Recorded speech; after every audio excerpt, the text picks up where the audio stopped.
documentation! Fire! Right is normal. Stop flowing. 10 degrees Stop flowing. 2,000 in the group.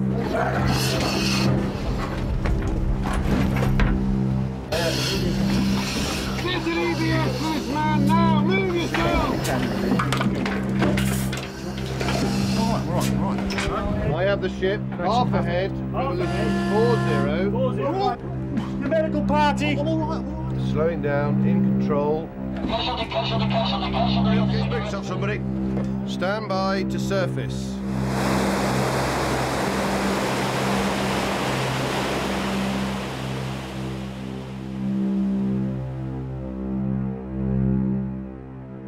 That was an exercise, but the next time it could be for real. HMS Superb. They call her Super B. Her commanding officer is John Humphreys. What makes us special? Everything. We're what the great British viewing public knows as a hunter-killer. Nuclear-powered, 4,200 tons, 125 on board at a maximum, although there are 137 on the books. Unlimited in endurance, really, apart from food. And typically we're capable of 90 days as a matter of routine away at sea. Stand by the fire. 10. 9. Conventionally armed. We are traditionally a deep water submarine killer by profession.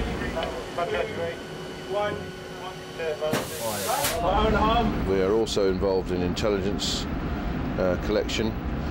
We can be put up threat, remaining covert, to give what's known as indications and warnings back to our political masters. We work with special forces. We sneak up on you in the dark and deliver our package and then sneak away again. Not that we're sneaky, of course.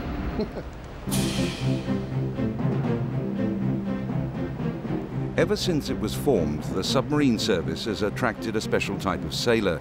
They're quite proud of the fact that they were once dismissed, even by the Admiralty in 1902, as underhand, unfair and damned un-English. Over the next 6 weeks, we shall follow this special breed and the submarine they serve. Without doubt, it takes a particular type of person to be a submariner and a special type of person to be a submariner's wife. Away from home for months at a time and with no way of keeping in contact with that home and any problems that may arise. It's a way of life most of us would find untenable. But what do we know of a submariner's life while at or under the sea? According to Dave, Reggie Perrin, it's not like the movies.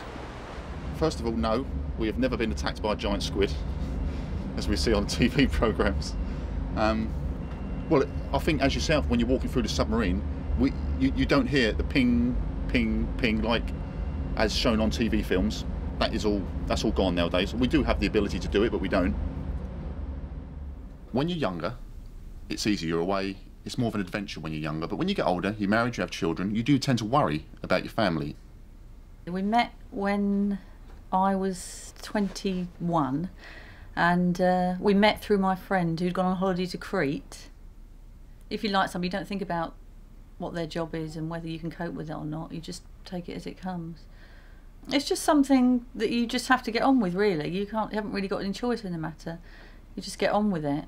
A lot of people say to me, "Oh, I don't know how you cope," and that I cope really well in that. But to me, I just feel that it's just sort of going from day to day. You just have to get on with it. The loved ones may argue that their lot is harder than the men's. It's the constant uncertainty. But Phil Doc McGonagall had no uncertainty about joining what is known as the trade. When I was in training, it was a time where they'd been short of MAs and they were short in a few places, and it was either submarines or Royal Marines. So I was living in a ditch.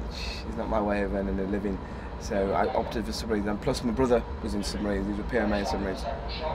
So I had an idea of what the job entailed. So there was that, and also I would get very seasick. So it's best to be under the water than on top of it in a ship or something, so that's why I came to submarines. Phil lives in the Devon countryside with his wife of 5 years, Kate. The couple want children, but being based at Faslane in Scotland and long tours at sea aren't helpful. The time at home is precious, and for more reasons than just the opportunity to be together. It's lovely to have space because the submarine is very an enclosed environment. And one of the problems that a lot of people don't think about, I suppose, is your vision, because you're never used to looking more than 20 feet. Once you've been at sea for a while, you get back and your distance vision is awful. You have to be careful when you're driving and things, because you've got no, you can't judge the distance at all. But the space, yeah, I mean, I like it. We live up here, it's nice and open. We go out with the dog and stuff. I just utilise the space I've got by leaving things everywhere, which doesn't go down too well. The main thing is really the smell. They do everything that they have, everything that they own, it just smells of diesel oil and just the submarine. And you're so used to being on your own. I mean, apart from that, I mean, that's easy, you just throw things in the washing machine. But apart from that, really, I'm so used to being on my own, having no children or just the animals to look after, that I find it's very difficult. He sort of interrupts my routines and my way of living. And actually, it's quite hard to begin with. If it's just a short period, then you slot back into your own little ways quite easily. But if he's been away for a substantial period of time, then you sort of resent him, really, because he's... I mean, not that I do much or I go places particularly, but just my own little ways of times of eating and going to bed and things like that, and he just sort of interrupts it. But that only lasts a day or so, and then once that happens, you just slot back into the same old routine. Nothing changes. It's as if he's never been away after a sort of 4 or 5 days. Keith Asprey lives in Plymouth. Trying to sell it to somebody, I don't think you'd be able to sell it to anybody, because we breathe artificial air, we're in artificial light, we don't get any sun. It's hard work, but I think it's the friendship, that because everybody works for everybody else. We work as a team and everyone relies on each other, because there's a lot of things can go wrong in submarines, and we all have to have a certain idea of how to react to any sort of an emergency, for instance. Keith met his wife Sherry 7 years ago. She was only 20 and knew little of the life of a service wife. She admits that she sometimes gets jealous of the friendships that develop among crewmates. A submarine could be a cruel mistress. There has been a few times, isn't there, where I've been sort of like crying on the phone to him and everything else, but I do hold it back because I know that he doesn't like to see me getting upset, and it's not fair on him if I am there sort of like crying my eyes out on the phone. So I have to be strong for Keith, really, because it's not going to be fair on him if he's going to sea for like 2.5 months or something, knowing that I'm in a right state back home. So I've got to let him know that I'm okay and that I'm going to be able to manage on my own, really. It doesn't get any easier with time.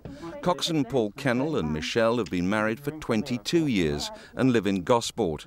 If the wives are worried about sharing their anxieties to their men, then the men equally have to hide their feelings.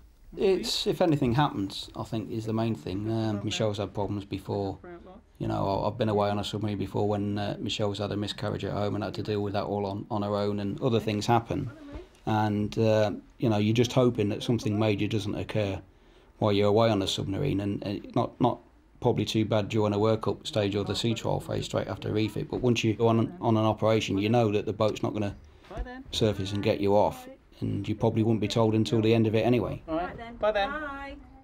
We don't have any contact at all, we don't get any mail or anything, so it's just a case of having to shut it off and think, well, you know, everything will hopefully be all right, and when you get back, you know, quick phone call and make sure that it is. Superb is one of Britain's hunter-killer class submarines. When she slips away from her base, she can stay at sea undetected for 90 days or even longer, to seek and, if the order is given, to destroy enemy ships and submarines. This story begins in the shadow of the Forth Rail Bridge and the cold, glassy waters that lead Superb into Rosyth Dockyard.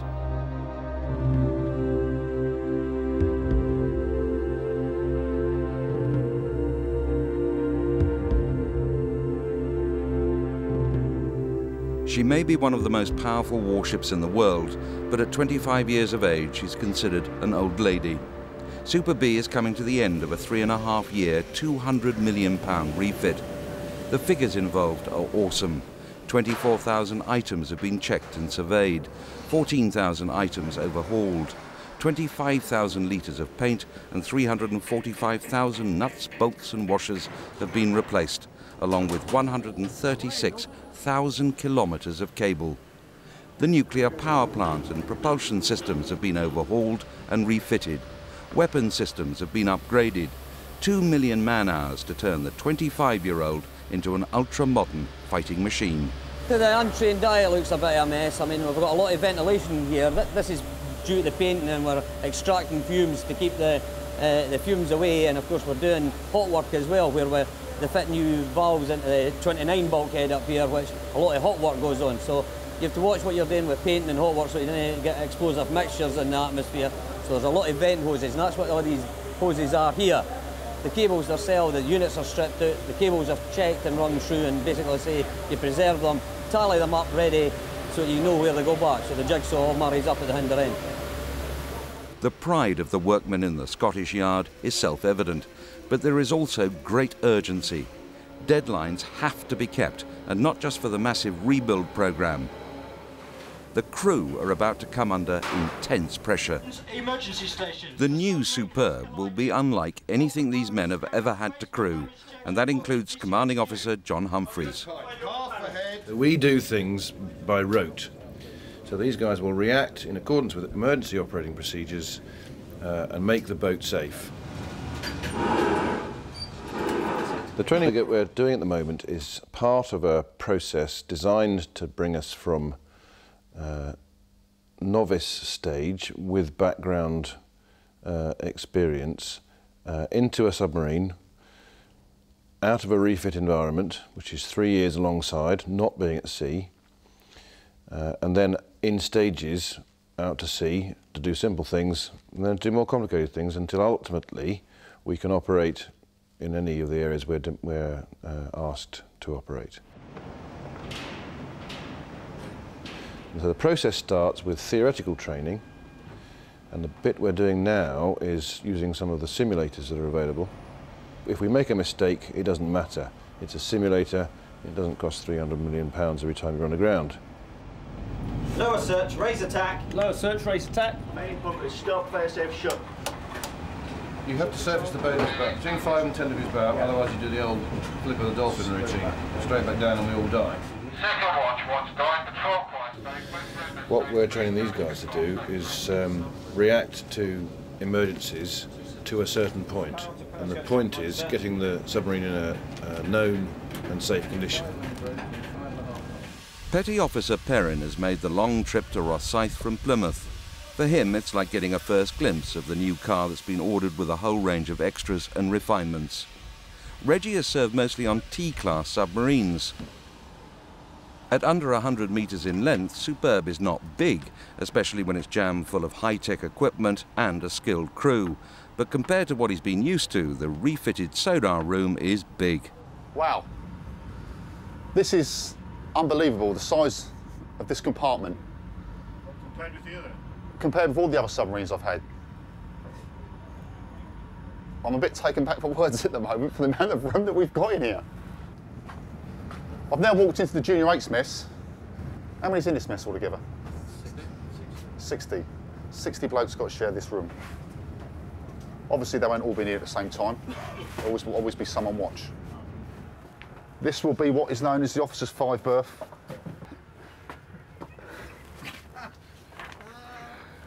You get more junior officers in here because there's no ensuite. There's no sink in here, so they have to go through to use the other one. There's only one way out, and you've got to reverse. Life on a submarine.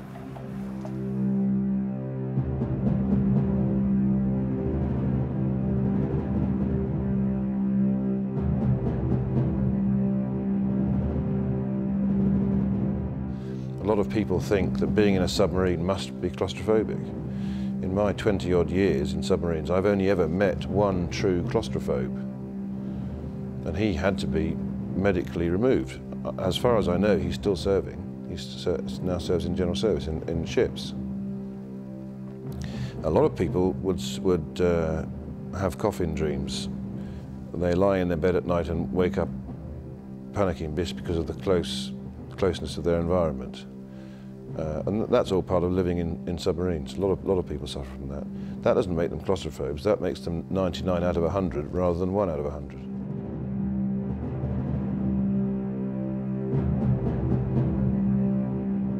That's all one person gets, is that in there. Put all his kit in.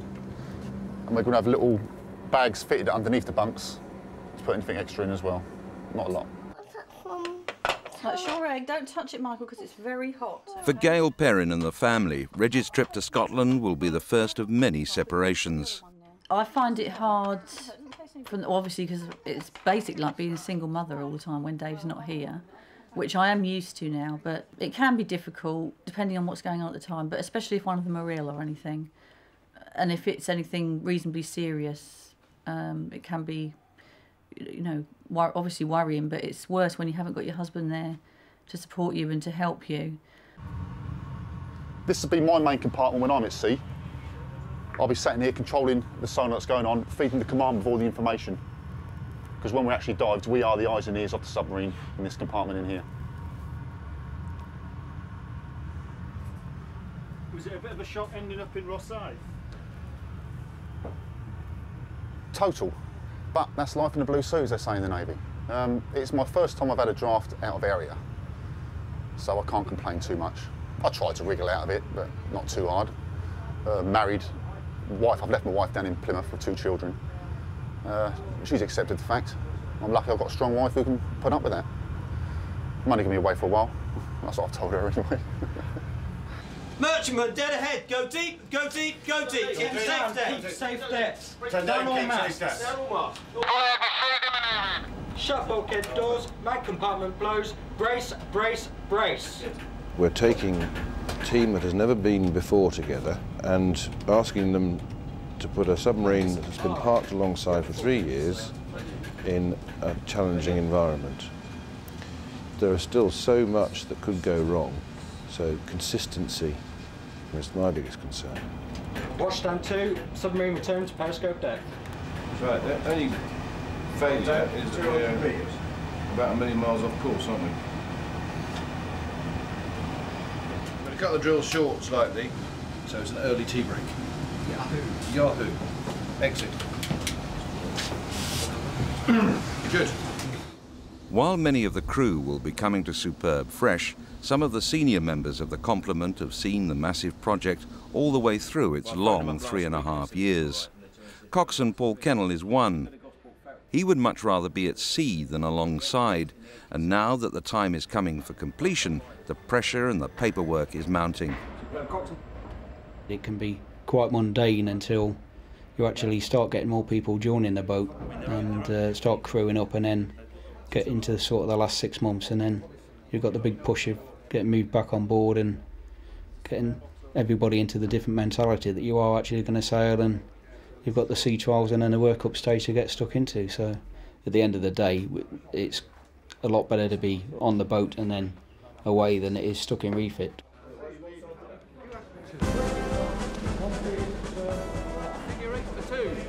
Second rank only, 1 pace forward, march. An ordeal for any member of the senior service is the parade. In this case, it's 24 hours away from the rededication ceremony when Superb is officially accepted back into the Royal Navy. Right, dress! It's a running joke in the other 2 services that sailors cannot march.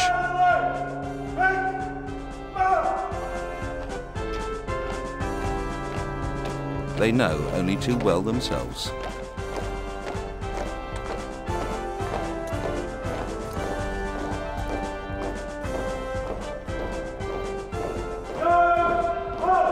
They even wear their boots out trying during rehearsals. But for submariners, it's doubly hard. Go! General salute! Reset! There's not much room for drill practice in the cramped 272 feet of a hunter-killer class submarine. The captain knows that the top brass will be watching closely, so a few prayers are quietly spoken that all goes well. Well, better than rehearsals anyway. The boots still need spit and polish, and on the morning of the ceremony, Superb is still a hive of activity. Like all major projects that have a deadline, there comes a time when the urgency takes on a momentum all of its own.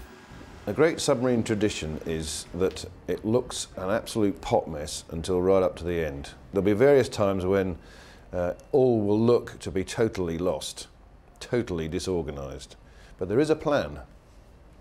And 99 times out of 100 we achieve the aim. In this case, the company were the ones pulling things to bits frantically, cleaning them, putting them back together, laying the walkways to disguise the fact that actually they're still doing work on board the submarine, so that it looked good, so that it felt good. And you use it all the time available to you. Yeah, it always feels difficult, and that's one of the difficult things of being in my position. You just have to let the blokes get on with it and trust them. Every now and again you give a steer, but they're all good blokes and they know what they're doing. The Navy has to accept all the work that's been done over the 42 months by Babcock Industries Group before the boat can be called HMS. The great thing about Superb is that there is a great feeling of corporate ownership. There isn't a them and us. So the company, the Ministry of Defence, agencies on site and the ship's company all want the same thing, and that's important. In the pre-harbour inspection, everything is checked one last time. The government has spent £200 million of our money on the boat's refit. Every penny has to be signed for. But this isn't just an accountant's exercise. Only when the inspectors are satisfied can the next phase of Superb's voyage back into the fleet begin. The top of a bin. It's put there so that we can find it, of course. Did we pass the test? Yes. There you go.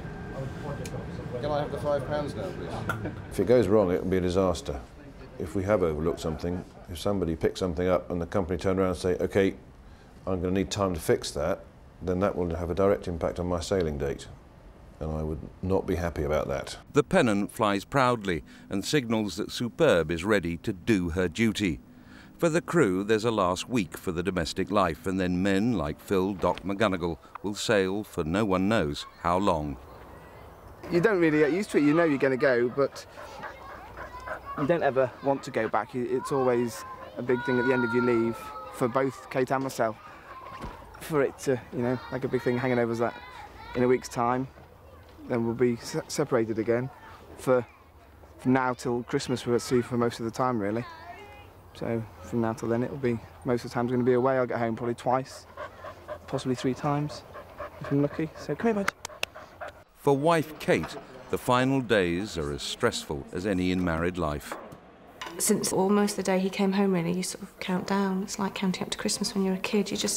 You're marking off the days on the calendar almost, and as time goes by, I get more and more stressed about it, and more sort of het up and jumpy, and perhaps my temper gets short, and you just, I don't know, it's just a horrible feeling. You're just wishing 3 weeks of your life away, really, when you should be spending 3 weeks enjoying time together. But I hope we have. You know, I just feel time runs out so quickly. Time together is precious. In 2 years of marriage, the longest period, leading hand Jamie Sowden from Penzance and his wife Mandy have spent together is 5 weeks. Well, we haven't been married for very long, so I haven't really had that long at it to sort of really say what married life is like, especially as he's away, obviously so much at the moment. So fingers crossed in the future it'll be more like married life rather than him being 600 miles away. Really. I think about the most, we haven't spoken to each other or any contact about a month. I get quite worked up beforehand, more so, you know, the last phone call, oh, I love you, I love you, I love you, all this. I don't know if everyone else does that, but I do. And when I said that, I didn't mean it, and all this, you know, you like, you know, sort of like your last words for that sort of length of time. I really hate that bit. I will definitely cry every time if I'm at work or whatever. You know, sort of like, it's quite hard to sort of like be normal and casual when you're not going to speak to your husband for like quite a while. No, I don't do that. I don't do normal. Every week she cries when I leave. It's like no exceptions every week. So I don't think she'll ever get used to it. She may put up with it, but I don't think I want her to get, you know, to ever get used to it. I mean, I think because then the magic's gone and it's sort of, you know, people start getting independent of each other, and I don't want that to happen. So. to me sometimes. It is upsetting for me. As I say, we haven't been together that long, so it's not like, you know, we're fed up of each other, we're bored of each other. You know, we're sort of very much in love and we want to be together, really. Oh. Piece by piece, step by step, the separate elements that make up a crew are coming together. Some come from Scotland, some from the southwest, some from Portsmouth and Hampshire. Service life takes its toll on relationships. Ships away at sea, postings abroad for many months, don't provide the continuity that married couples need. Commander John Humphreys is of two minds about leaving shore for the sea. How do I do this? Supposed to have staff for this sort of thing, but you know, in today's modern Royal Navy, you have to hump your own kit. He has the worries of a recent split with his wife and wants to bury himself in work, but there are 3 children he's leaving behind. Morning! While Superb was alongside, the loved ones had, at least, a small sense of security. Now that she's going to sea, even that will disappear. I mean, I know we're not allowed to know where they go, and I mean, I don't anyway, but I mean, it's just the fact that you can only send, like, you've only got like 4 familygrams, which is like 20 words on it, and after you've put like P.O. writer, Asprey, love you, miss you, house fine, I'm fine, you just don't know what else to say, and plus you don't hear anything from them at all from the time they leave to the day they get back, so it is just constantly worrying whether basically he's okay.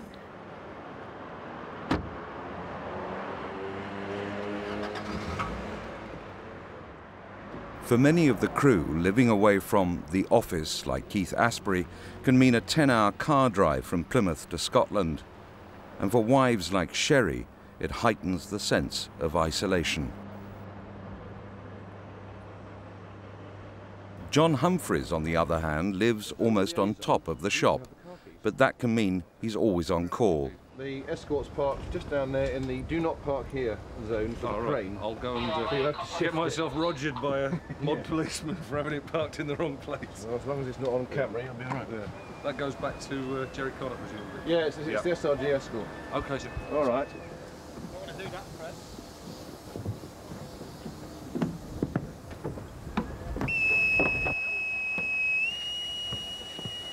Jolly nice, thank you very much. What's up? Must mean we're going to sea, does it? Means we're going to sea, sir. Oh, marvellous.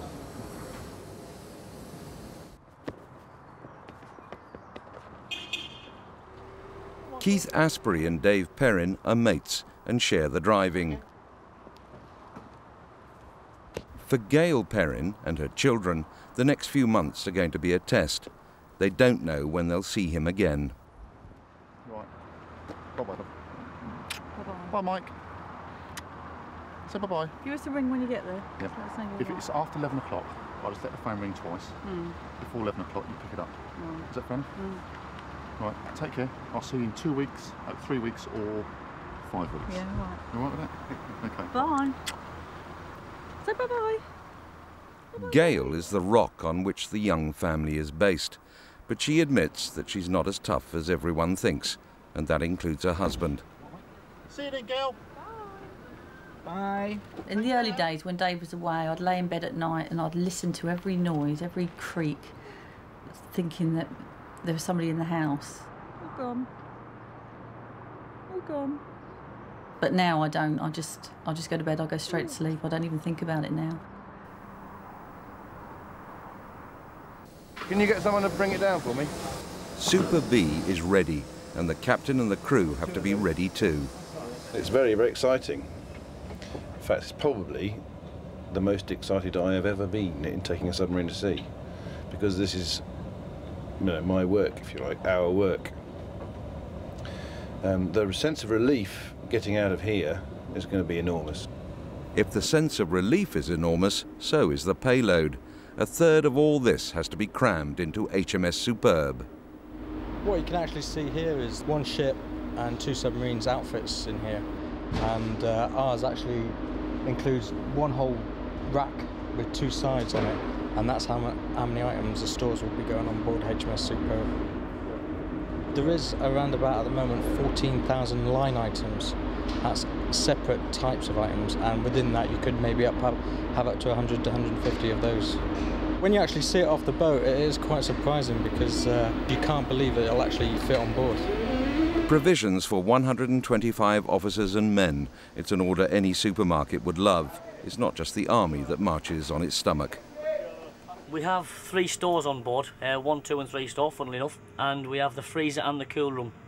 This is number 3 store, this is our biggest store. This is where we would store the bulk of our dry produce, i.e. stuff that you can see around us now, stuff that we would use on a daily basis. Number 1 store, which is a smaller store, and we would have our emergency provisions in there, which is basically a 7-day menu. Should we run out of food, and then the captain can say to me, right, we've got 7 days emergency menu, we can stay for those 7 days on dry produce only. That's not including fresh or frozen, because obviously you'd run out of fresh by this point. And when we're carrying a warlord, you wouldn't be sitting in here now. I mean, it would be literally to that hatch, and we have to produce what we call a fallout menu, which is exactly what it is. It's whatever falls out the stores we put on the menu. This is what the submariners signed up for, what they train for, and what they get paid for. They want to make sure that Superb gives a good account of herself to those standing in the drizzle on shore. This is the cruise boat, and they want to be proud of her and make everyone else proud too. This is about the only time a submarine will sail when everybody wants to go to sea. There are normally 1 or 2 who are going to miss the kids or whatever, but getting out of Rosyth, achieving the end of refit is a monster, and everybody wants to do it. And I don't know whether you've detected it, but there is an excitement out there. Okay, before we start, this is the first of many briefs we shall do together, and let me give you a couple of points of philosophy. People sitting here are here because they have a contribution to make. So at the appropriate time, when your comments and thoughts are asked for, feel free to make them. One or other of you may spot the only thing that everybody else has forgotten, all right? So the purpose of the brief is to discuss what we're going to do, when we're going to do it, how we're going to do it, and to pool our experience. We have not been to sea together ever before. Okay, so we have got to be thinking. All right? Right, carry on. Anybody with personal gear to be taken to first aid, you have until 12:45 to get it on the lorry on the jetty. Sailing time is getting ever nearer, and there is still a lot to do. Everyone is moving around at the same time. Space is at a premium.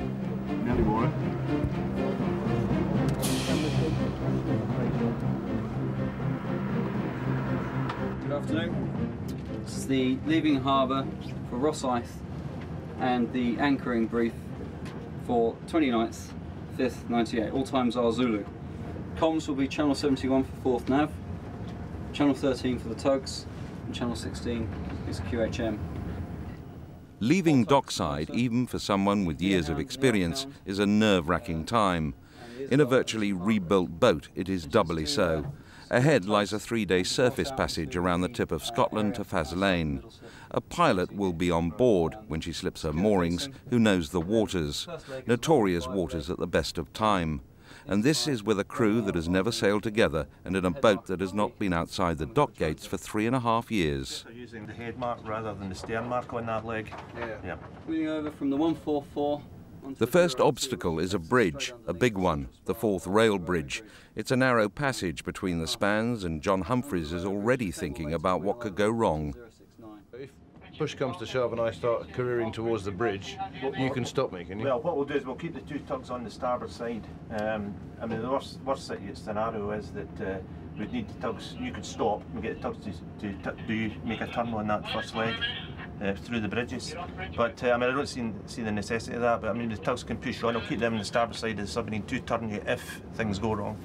The worst case scenario is a throttle jammed full open, isn't it? Or, if I test a stern propulsion, jammed full open going backwards. I don't think it'd make any difference at all. No. Fine, thank you.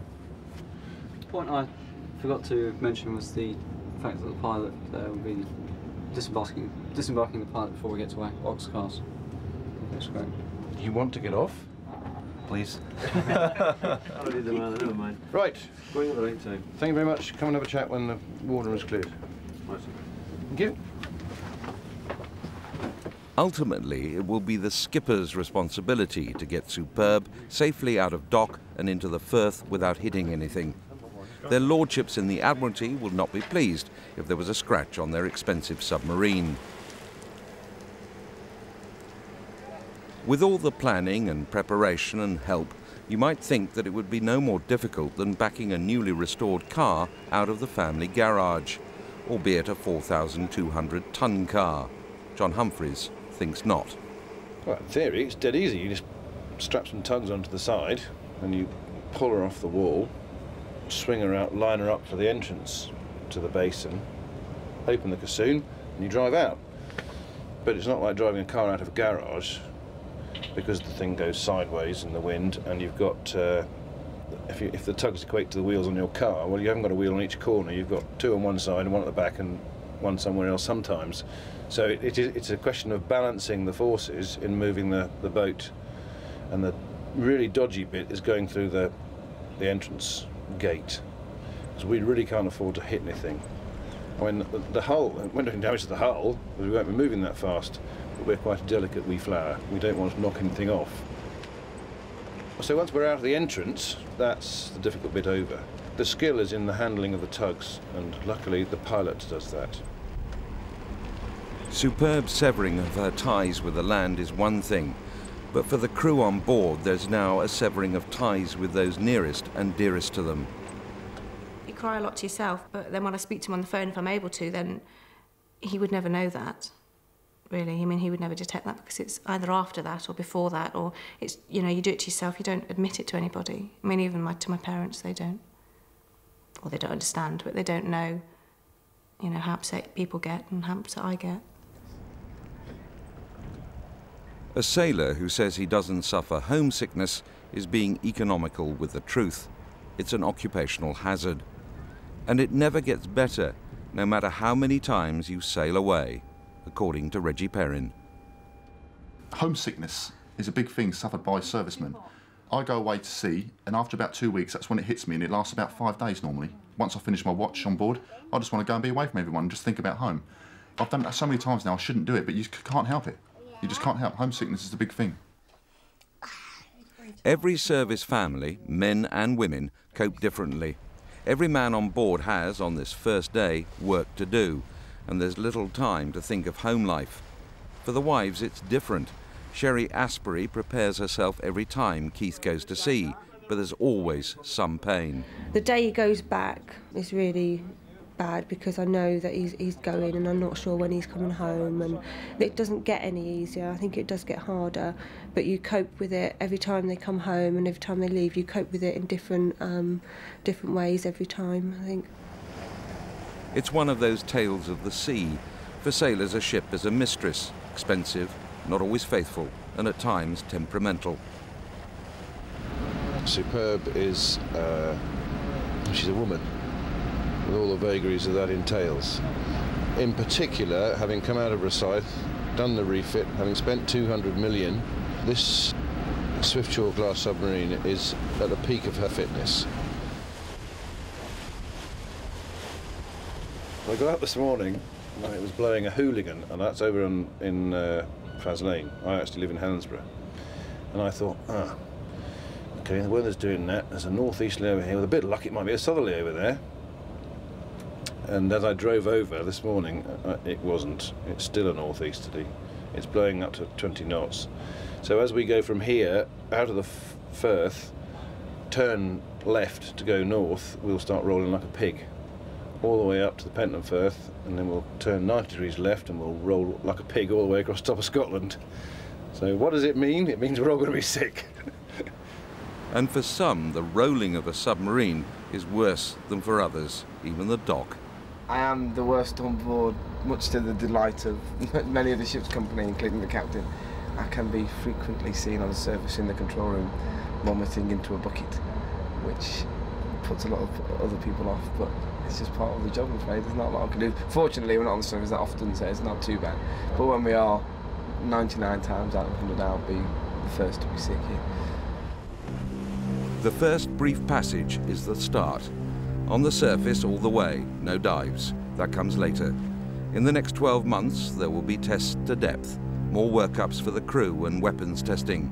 They will take the submarine and its crew far out into the North Atlantic and to the warmer waters of the Mediterranean.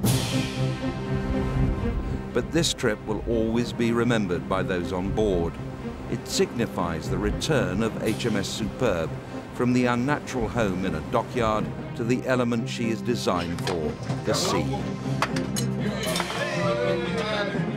Superb, faults and all, is now their home, and over the next months they will face some of the toughest tests they've ever undergone.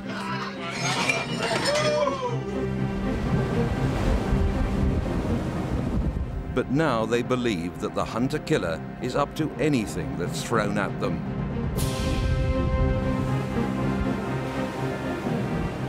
For the skipper, it's the culmination of everything he's worked for in the Navy. The previous two commands I've had, I've walked into a boat that was already running. I've taken over somebody else's system, if you like, sat down in his chair and then progressively modified things during my time on board.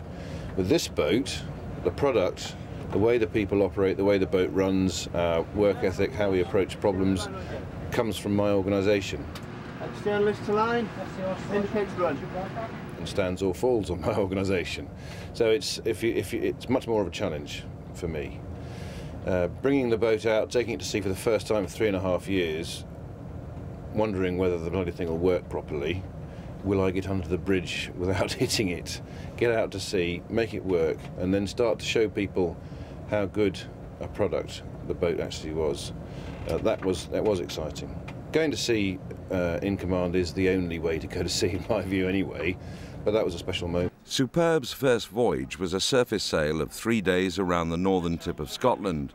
Now comes the sub's first real test, the dive.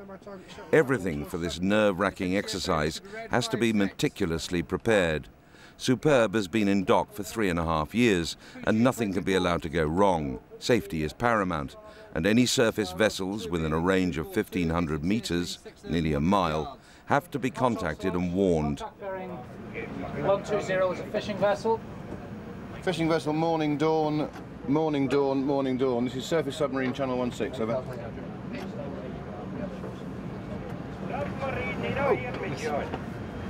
Robert, is that you, over? Was that young Smith I heard on Channel 8 transmitting continuously as usual, over? No, no young Smith, you mean old Smith, you should see him all. The mood is relaxed, but there is an underlying tension. Commander Humphreys has years of experience in submarines. He has always wanted a career in the Navy, but there was something about the trade that drew him in. I joined the Navy because I got a place at university, because I passed the interview board and because I was physically capable of doing the job. Went to university, did my training time in general service and decided that in surface ships.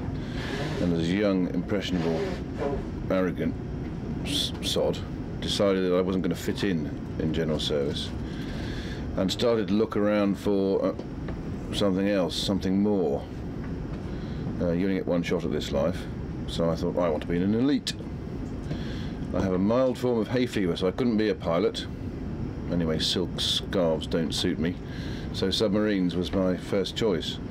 I joined submarines in 1979, so I've been doing it 20 years now, on and off.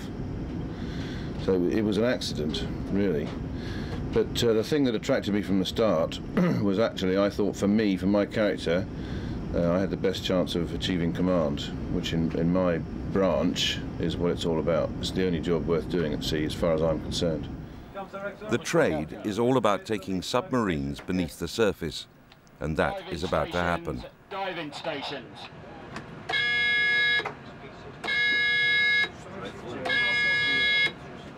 Depending on who you talk to, this is the nerve centre. This is where the ship is controlled from in terms of its course depth and speed. This is where we fight the ship from, this is where we navigate the ship from.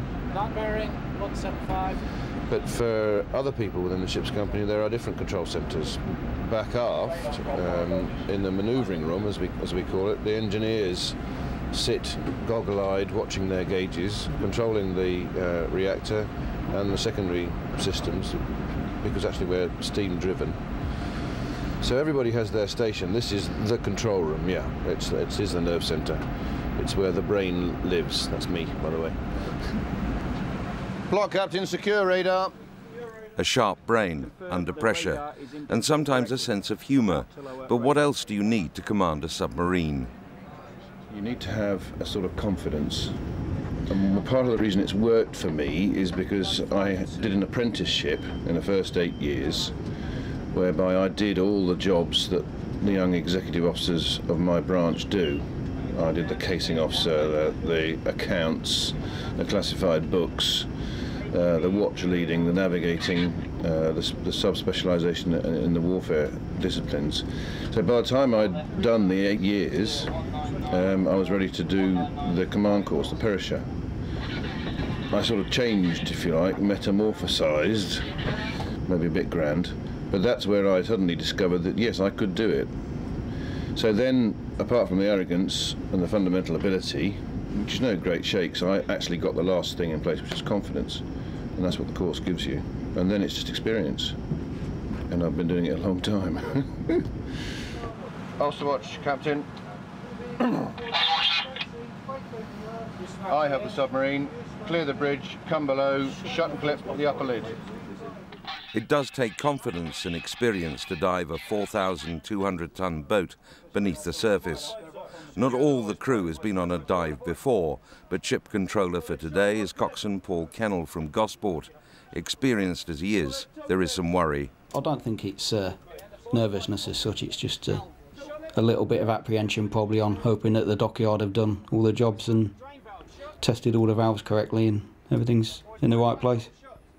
Ship control really is a thankless task of just getting all the check-offs done within a time scale while the captain's at your back saying, come on, I want to dive in 10 minutes, and you've got to get on and just get through your check-offs basically. You're quite busy, you don't have time to worry about what might happen. On deck, Captain Sir, ship control. Right, number one, you ready? Ready, sir. Mega pipe diving now.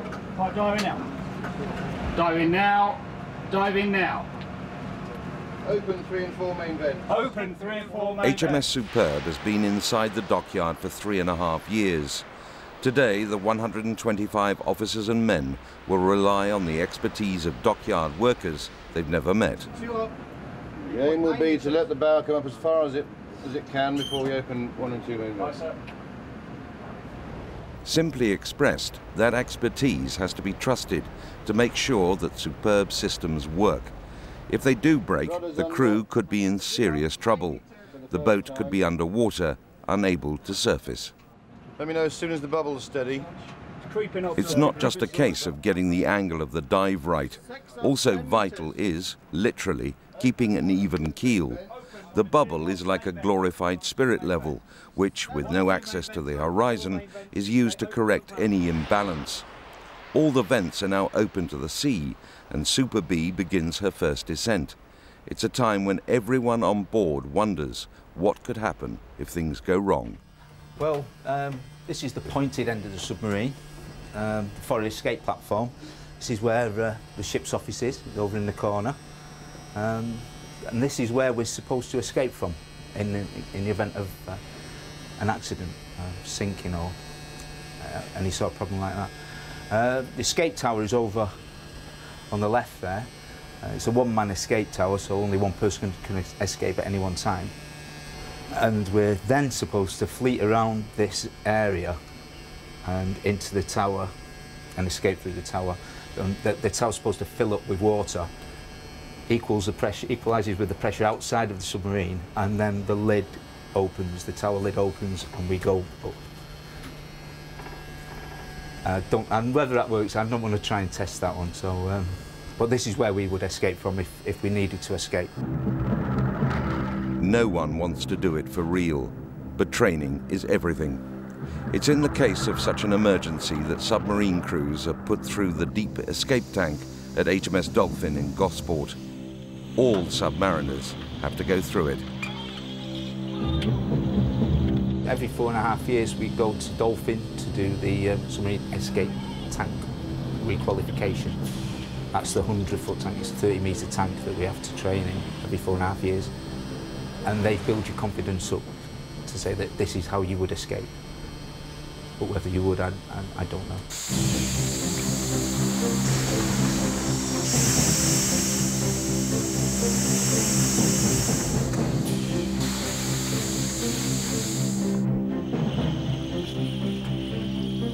It's not a thing any of us would wish to do. Another of Superb's crew, Petty Officer Doc McGonigal, went through his emergency training at Gosport, and he got the bends, a potentially lethal condition. I've only done it in the water once, and for some reason nobody's quite sure, I suffered from the bends when I did the tank, and I had to spend 8 hours in a recompression chamber on compressed oxygen and stuff. It was a nightmare. Then time in hospital, so they don't allow me to do it anymore. I just have to go and splash around in the swimming pool instead of going in the water. So we've got a doc that works on a submarine who's seasick. He's got the bends. Yeah. Do you like the sight of blood? I don't mind that actually. Yeah, that's not too bad. You get used to that. The other things I can deal with that, but the seasickness and that's a bit different. On her way down for the first time, it's up periscope. The captain's eyes when the submarine is stalking its prey. He's not happy with his lenses. Can we clean the periscope windows before we dive? Yes, sir. Yes, sir. Check. What are we cleaning with? Brillo pen? The dive is what makes the submarine so radically different to any other warship. The bow's not coming down as fast as it ought. Put some water into the boat and trim it for us. It defies all the laws that govern surface ships, or skimmers in submarine parlance. Level bubble, 10.4 metres. Shut 3 and 4 main vents. It purposely sets out to sink itself by replacing air in its tanks with seawater. It's not the speedy process you see in films. It can take 10 minutes to dive. On this first dive for the crew, it's going to be a long 10 minutes. 6 down. Stop trimming. We have control of the bubble, plainsman. I have control of the bubble. We have control of the bubble, sir. 6 down on the boat. 14.5 metres. Submarine passing 16 metres. Report all hatches from forward. It's a first tentative dip beneath the surface, just down to 30 metres, and then back up again to periscope depth. Nothing too strenuous, but despite the massive £200 million refit, she is a middle-aged lady of the sea. At 25 years old, she has to be treated with care and respect, or she might bite back, and nobody on board wants that. Flex system seems to be passing some sort of water. Pump both sides, can you reckon? Conning tower open. Conning tower open, lid dry. Pump both sides. 25 metres. Access hatch dry. Roger both sides. Paul Kennel runs quickly through the checklist. All seems nominal. The old girl has passed her first test. Even a drip of water where it shouldn't be is dismissed. What we thought was a leak through there is no longer a leak, and the boat is in fact tight, number one. A tight, dry boat. It's all that could be hoped for. Reggie Perrin admits now there's relief. We might not have shown it, but there was, because you've just been in dry dock for 3 years, and everything's been put back together again. Now, is it going to leak? Especially under pressure. It's not nice. Every single creak that comes up, you think, what was that? Commander Humphreys is going to rely on information below the surface from Reggie's station in the sonar room. Ops controller. New passive contact on a bearing of 210. Cut. When the submarine's dived, us in here do become the eyes and ears of the submarine. If you can imagine you're listening to an orchestra, that is what we're doing at the front here. We're listening to a whole orchestra here, which is what your ears are listening to. Now, if you can appreciate, the ear can't hear everything. So we've got special equipment in here which is tuned to different frequencies to listen to things that the ear can't hear. So that's why I mentioned the orchestra. If you've got the whole orchestra playing, that's what we're listening to at the front, which is a whole lot of noise coming in, and we separate that into little bits. And then if we want to listen to one particular part of that orchestra, say the flute section, I have other sonar equipment within this sound room who will listen to just the flute section of that orchestra. At the moment we're listening to the whole picture now. We're listening mainly to, there's one just went off then, seismic explosions. is what that is. That's a survey vessel is out surveying the ocean bed. The operator now is just trained onto a fishing vessel, which if you listen carefully, you can hear the beat of the propeller going round and the actual noise of the diesel engine. Now if I wanted to, I could separate that engine noise from the propeller noise and work out what speed that engine's doing, whether it's a 2-stroke or 4-stroke engine, and also how many pistons it's got. And when it comes to hunting for another submarine, that's a whole different ball game. That's when we've got to bring in our other sonar systems we've got in here to look for that particular one noise in the water amongst all the whole noise altogether. It's like looking for a needle in a haystack when you're looking for a submarine. But we have the capability, as they say. Reggie has a whole ocean to listen to, but the one person he can't listen to is his wife Gail and find out her problems. On a submarine, there is absolutely no way that we can contact our family to find out if anything is wrong, which is always on the back of your mind, especially when you come back in again. It's always dreading. It's on the back of your mind. If you get called up to the captain's cabin, what is it about? And it could be bad news. Derriford Hospital in Plymouth. Gail is visiting for another appointment. Cancer runs in her family. It claimed the life of her grandmother and mother. She has to be closely monitored. It's a situation she has to bear alone, without Reggie's support when he's at sea. 6'9", classified. 1 shaft, 4 blades. 269 RPM. 269 RPM. Gail Perrin, Reggie knows about the visit, but there's little he can do. She doesn't like going up there, I know, but those she has to go. That's the time when I'd like to be with her. I'm Dr. College. Would you like to come and lie up on the couch? Leave your bag on the chair there, first of all. Second new contact, and we're bearing of 245. Cut. Michael Perrin, at nearly 2, has to become the man of the house. Submariners' children grow up fast. No new contacts gained during the alteration. Found one clearing the barracks. Oh, sorry. I had to have a scan, and then also I had to have an internal scan, just to check that everything's okay with my ovaries. And also, I have to have a blood test, but I didn't have to have that done today. And what happens is that happens once a year, just to check that everything's all right, and they've just told me that everything's fine for another year.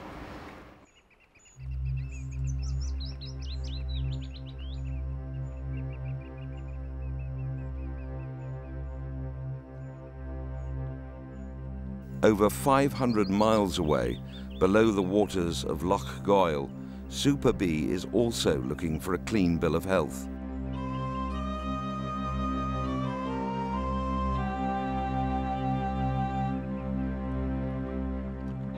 She has proved she can dive, but she is designed for stealth, and that means she has to run silent and run deep.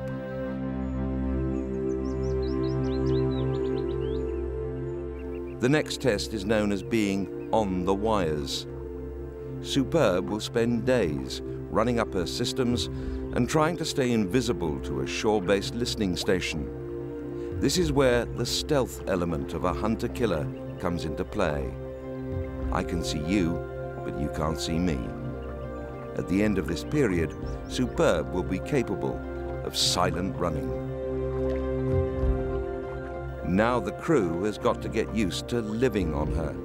And whether it's days, weeks or months, how do submariners cope with close confinement? People say to me, how could you possibly be cooped up in that black tube for so long? The answer is, none of us are special. We just do things the right way, and it works. The submarine's crew is split up according to specialisation, and about just over a third work back aft. They are marine engineers. They, of course, live forward. We don't consign them to some horrible bilge to live, much as I'd like to in some cases. They keep the nuclear plant and the secondary propulsion systems going. They deal with defects and all the rest of it. Howie Kelly is a nuclear engineer dealing with the reactor. We've just come through 58 bulkhead, the forward airlock. It's known as the forward airlock. That's brought us into the tunnel where we are now. And this is basically the passageway that connects forward and aft on the submarine. Below us is the RC, or the reactor compartment, where the reactor's housed, and the steam generators.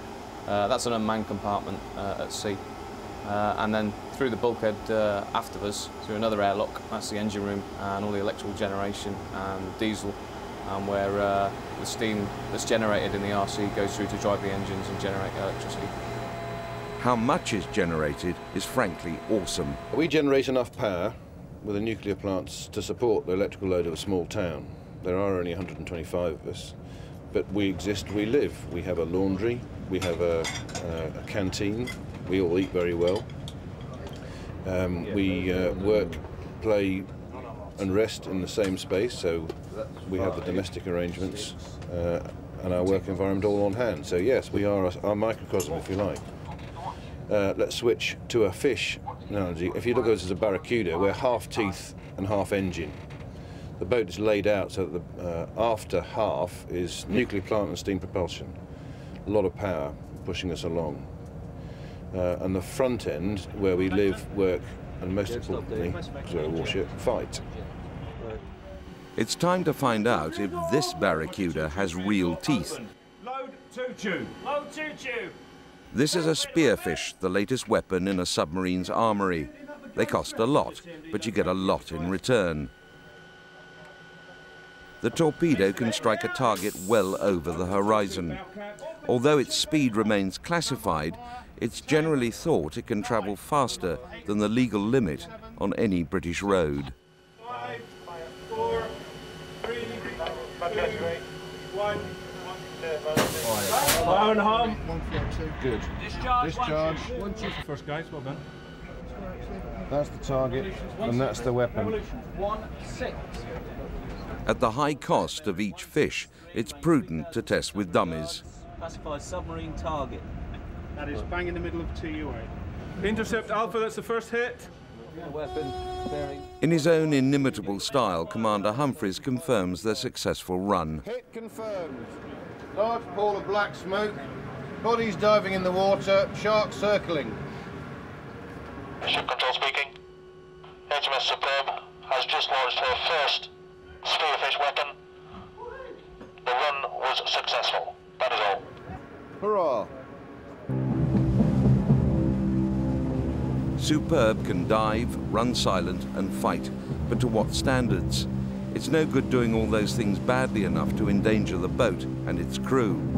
This is where Captain Submarine Sea and Shore Training enters the fray, the Sea Riders. When a submarine has been built or refitted or goes to sea for the first time after a long period alongside, then sea training staff, submarine sea training staff, go to sea with that submarine to help the captain train up his crew to deal with emergencies that might confront them at sea, fires or floods and so forth. Trials that the submarine has done up until now have been limited to shallow water. The next phase of her trials is to take her into deep water. So over the next 5 days, we will be giving the submarine a series of single evolutions, simulating them by smoke for fires and releasing air for HP airbursts, and some propulsion failures as well. And we'll be checking that they can cope with those emergencies and keep their submarines safe. 5 days, 120 hours of intense pressure. There is a lot at stake, not least the reputation of Commander Humphreys and his crew. At the end of 5 days, the CSS team will clear the submarine to go into deep water to finish its trials. Good to see you. It's a pass or fail criteria. If they fail, then we just continue training and they'll not be given clearance to continue. Hydraulic burst, hydraulic burst, hydraulic burst on the after escape platform. Emergency stations, emergency stations. Submarine has collided. Goody, keep 60 meters. Within minutes of being on board, the Sea Riders called their first emergency. 4,200 tons of submarine, Super B, has just collided with an unknown object. Commander John Humphreys and his crew have to take immediate action. The first emergency in 5 days of emergencies. No, do not pump. Use the speed. Right, the unreality of such exercises, as the hours fly by, become blurred. There is just no time to think about what's real and unreal. This is a game. It's training. It's simulation. But to get the best out of it, I have got to make the ship's company as a whole believe that we're in the game. We're not watching it, we're not playing it, we are in the game. Yum, yum. John Humphreys has been in the game a long time, in command of everything that goes on, even the errors. The periscope watcher took the submarine deep in emergency because he sighted a container which had fallen off the back of some container ship crossing the Atlantic. He gives a straightforward order: go deep, go deep, go deep, keep 60 metres in this case. Unfortunately, on that occasion, we hit this submerged container. What I want you to do then, ship control, is to make a further pipe to shake people out of their torpor. And that is emergency stations, carry out phase 1 damage checks, report to DCHQ, accompanied by the general alarm. Whatever it says in the EOP, do not make that pipe. The submarine has collided. We've gone deep in emergency. We've been hit by something with a loud bang. Of course we've collided. There's no need to state the obvious. This is not Jack and Ori. Okay? Sir. Okay. Good drill. You enjoyed that, did you? That's because you've been doing it too long and you're very sad. Indeed. Let's give it that button now. Long. That's hot. Emergency systems, all of them are tested. Take the tick off first. In this case, the original collision has led to a fire. It has to be dealt with quickly.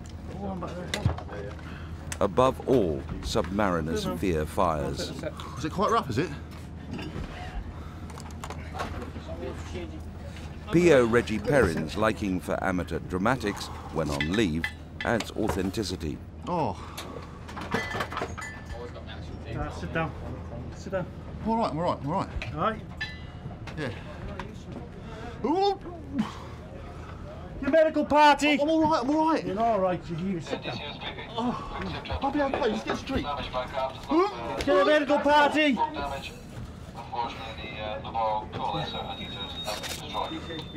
I'm okay, I'm okay. You're not. What's happening? Get this sort of. Let's get him out of there, flame down.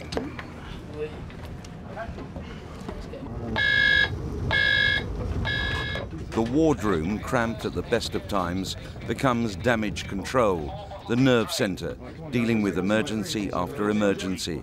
And nerves are on edge. There's a lot at stake.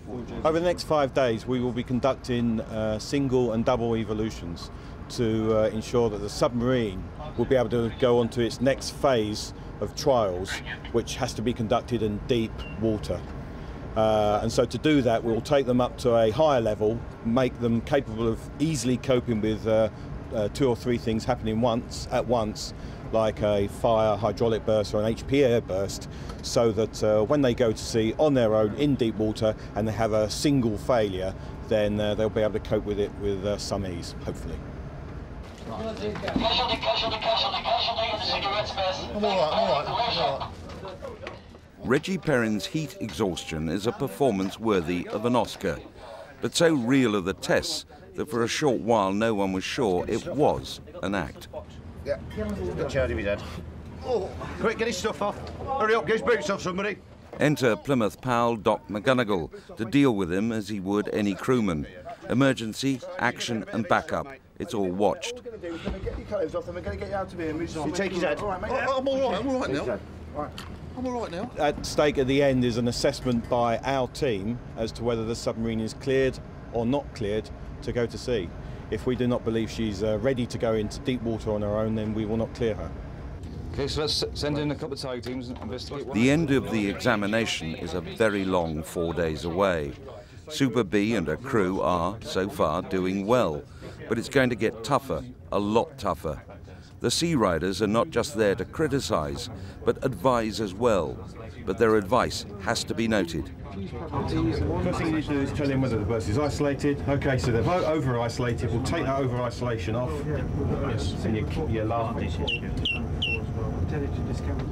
One man who's not laughing is Star Perrin. He's so well into his part as a heat-exhausted crewman that he's beginning to believe it himself. Some of those around him aren't sure either. Yeah, your pulse is coming down now. You're looking better. You like to sit up? I can try. Yeah. You can sit up then. How you feel? That's it, mate. Those in damage control are wondering what more can be thrown at them. Already a collision, a fire, an injury and a high-pressure airburst. It seems that the Sea Riders have singled out Superb for special attention. But the boat is riding it all and the crew are gaining control. HP airburst was initially over-isolated. We walked back from this now and 3JV has been reopened. You have to hold it up. Gaining control over Reggie's acting is the doc, who recommends bed rest for his patient, to the relief of everyone. He's coming round, he's not been unconscious, and he's going to be fine. All right. Where would you put him? Somewhere cool, is it? In his bed. In his bunk? Or in your own bunk? Well, in his bed. But not with you? No. No, because that gets frowned upon in the Navy. DCHQ. Things at the moment are starting to get back in control. Superb has just shaved it over CSST, but it is only round one. How long would you recommend that he stays out of the watch spell? Until we're happy that he's fully recovered. And he's happy that he's fully recovered as well. Well done. HPR system is in a normal seagoing lineup. You have the HPR system. I have the HPR system. An HP airburst is a nothing event to us guys, all right? And that was a nothing event. It got over-isolated. So be it, all right? If it gets over-isolated, it's our job to recognise it and get it corrected back to the minimal isolation, which is exactly what you did.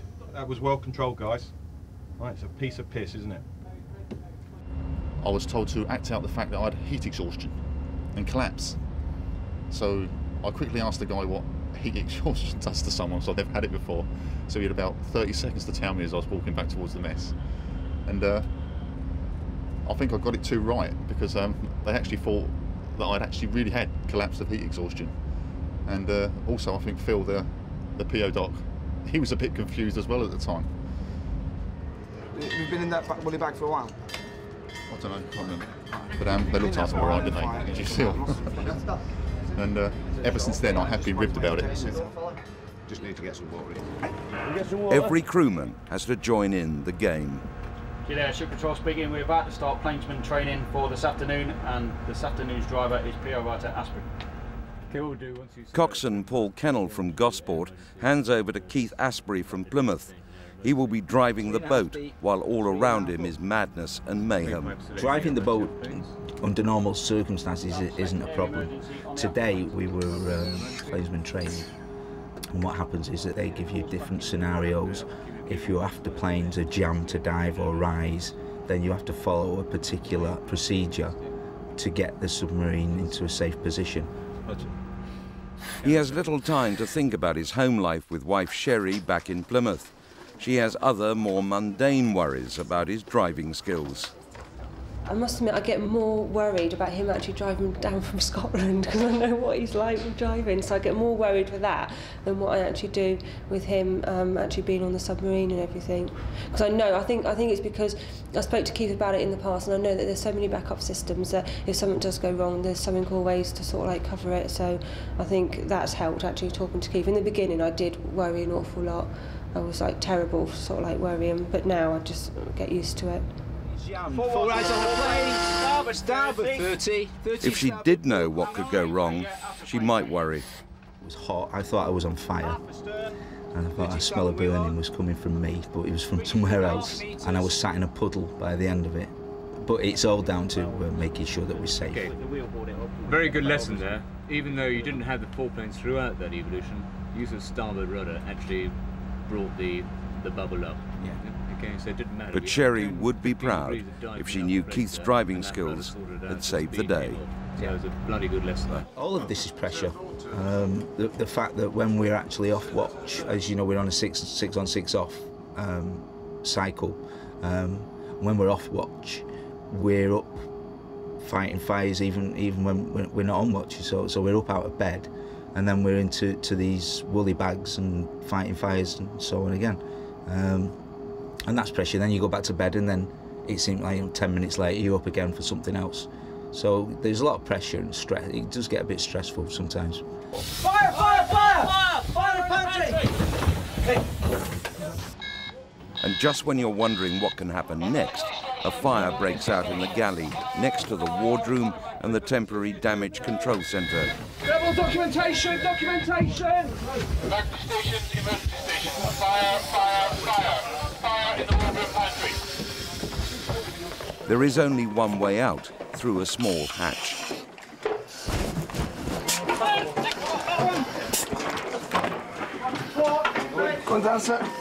For a time, the sub's damage control centre is out of action. Every crewman is multi-skilled. Keith Asprey is no longer a sub driver, he's now a firefighter. Get Drager! The dock is traffic control.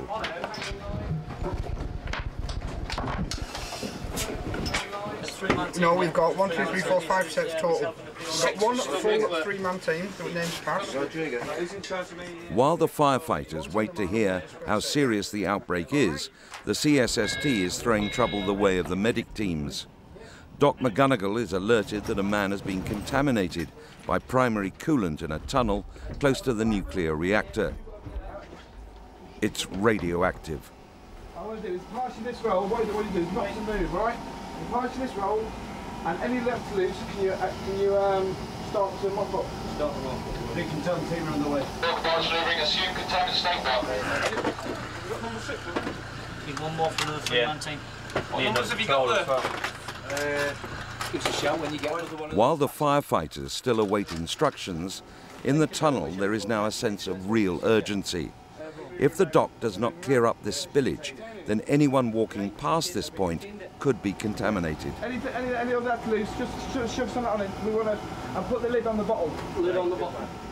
With today's knowledge, radiation leaks on submarines can be contained, but fire is the submariner's worst enemy, and the crew are now facing two emergencies, radiation and fire. Keith Asprey is still in the thick of it.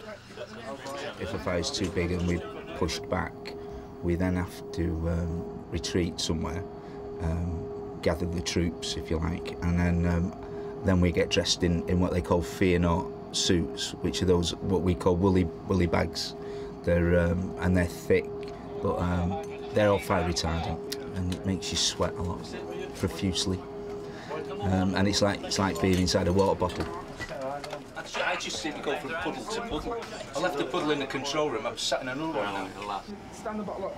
Containment of the radioactive liquid is the utmost priority.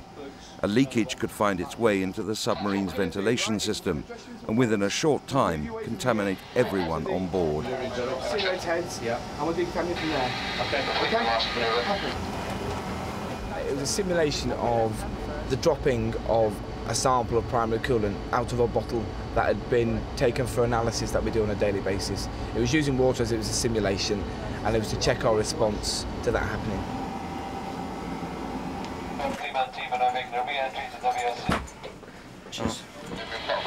Just turn your back to me. When you're hundreds of meters beneath the sea and something like this happens, there's no help you can readily call on. You have to help yourselves. Dealing with an emergency is teamwork, and the crew of HMS Superb, faced with everything CSST can devise for them, is becoming a team. Do you want to tape it up? So I would tape it up, and if it was on his head, we'd put a hood on him as well. There you go. The damage control team from the wardroom has made the long, uncomfortable journey through the narrow hatchway back aft. The atmosphere's out of spec. You have to put EBS on down there. Probably be quite busy down there as well. Yeah, just hold it down. The hastily improvised new nerve centre is back on top of things.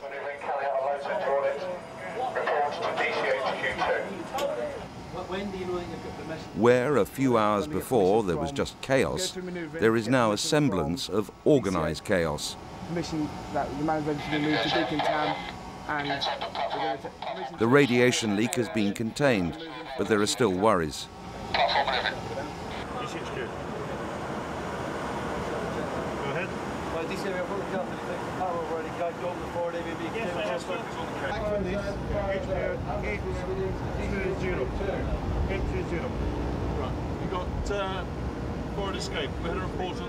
While the crew of Superb are facing the most intensive and stressful 5 days of their lives, the wives are oblivious of what's happening to their husbands.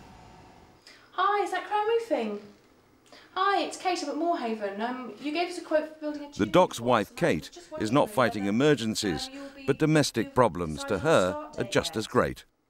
I decided to take some tiles off the wall to do a bit of retiling, and found that about an inch and a half of plaster fell off the wall. What did I do about that? Could I replaster it? No. So therefore I had to sort that out. I mean, that's a very mundane and thing that probably anybody could do, but it's not something I'd done before, so I had to then sort that out. We're trying to get building work done on the property and trying to chase builders, sort out problems with the car. I've had an awful lot of problems with the car, and a lot of places, or particularly the garages, see a woman dealing with a car problem, or builders, and they seem to have a problem with me dealing with things like that. They always assume that it should be a man dealing with it, and therefore I think I have greater problems doing it than perhaps Phil would. Thanks very much. Okay, bye. Yeah, we'll get you there. You'll be put into a big bag. You get undressed. Yeah. You'll then be monitored. You'll go into the shower. Yeah. You'll just wash normally. Yeah. Okay. You'll then be re-monitored. If you're clear, and we'll get you dressed again into something, into your aid, to another clean pair of OVs. Yeah. Maybe. Sometimes dealing with a potential victim of radioactivity is a lot easier than having to deal with being apart from your husband. It gets worse and worse as the time goes on, but there are specific times in the day when you think you're doing something that perhaps Phil's always done when he's here. It's something that he does, and I'm suddenly finding myself doing it and thinking, oh, that's a bit strange. He normally does that. It's just an ongoing feeling that there's somebody not there, there's something missing. It is a part of you that's not there. It's almost, you know, it's not as acute as losing a limb, but I've got nobody to talk to. I'm here on my own, you know. You find you have conversations with the dog, and perhaps times like that where you want to talk out a problem at work, talk it over when you get home. There's nobody there to do that, and that's one of my worst times. 2 extra left by the door. Well, counted them out and then you count them back in. All right. Stand clear, contaminated man coming through. The contaminated man's ordeal is not over. Phil leads him away to the showers for a hose down. Like Kate, the fire team are also having to face their worst time. Their job is to put out the flames in the dark, narrow, smoke-laden confines of the submarine. It's terrifying.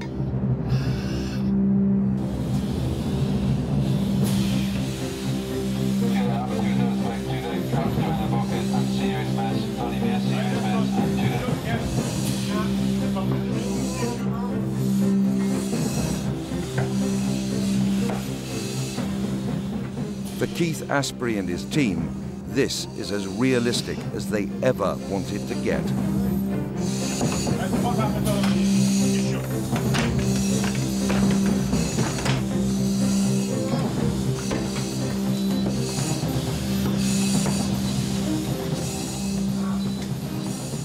In a real scenario, then it would be scary because, as you see, the lights are off, and if there's a lot of smoke, you're not able to see very far. That's why somebody has a tick, the thermal image cameras, so that they can see, you know, where the heat is, and we, you know, can fight the fire from that. But yeah, it does get a bit scary. Fire is active. We are shooting down.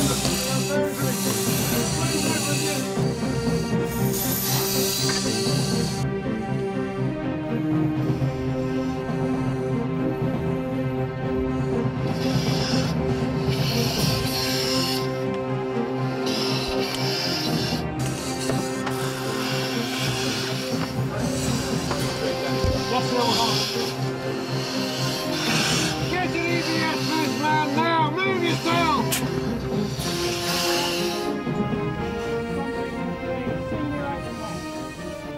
The 5 days that make up the Sea Riders' deep water clearance tests are nearly over. The end couldn't come sooner for the crew of Super B. No one is more shattered than Keith Asprey. I am too old for this, I'm sure. There's younger people on the submarine, I'm sure, will be able to cope a little bit better than I did. But the captain was quite concerned the other day that I should be careful with. He doesn't want me having a heart attack going up and down these ladders with these baskets on, so I've got to take it easy.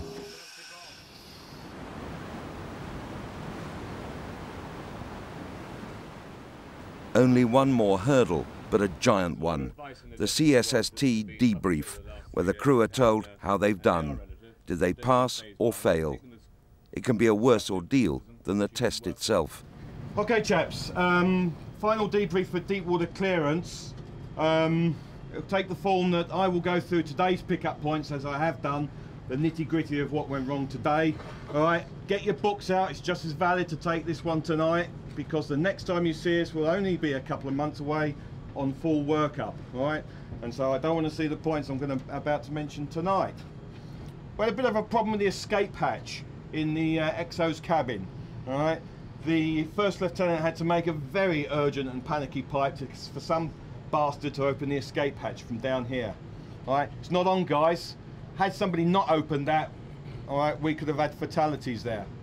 ELSAs. No one evacuating from DCHQ this morning used an ELSA. All right, that's the whole reason for having them, guys, to get out. They're an evacuation piece of equipment, so don't forget that. You've got good potential, guys. All right, you'll next see me in about 2 months' time, when I'll come back and give you some more shit. All right, and we'll build that shit up faster, and we'll have a lot more fun. Okay, I look forward to it. We sailed from Rosyth on the 29th of May when we had the biggest red L plate on the side of the fin you ever did see. I would suggest to you now that we now have a green one. We are probationary submariners. We are, as you've heard, at a fairly fragile state of training, and you do need to think about what you've been told so that we can consolidate on that and get rid of the green L plate. You have worked together.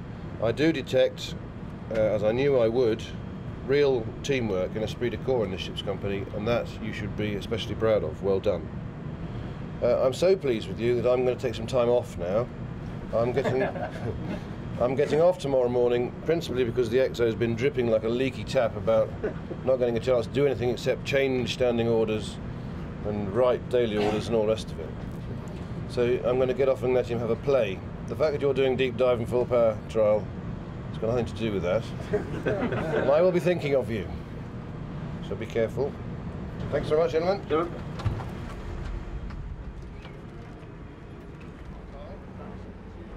Behind the smile and the jokes, Commander Humphreys is facing different pressures from home that the rest of the crew know nothing about. Those worries have been with him from almost the moment Superb sailed. Unfortunately, when we sailed from Faslane, we were about 80-odd miles out, and I got the news my father had died. So I got off, and the XO, who's command qualified, has done the submarine command course, got a chance to move into the deluxe suite we currently occupy. And he did the deep dive and the full power trial very successfully. He's a bright lad, younger than me, swine, but he's now got some experience as well, and that's invaluable. Superb has dived since her massive refit, but none has been like this one.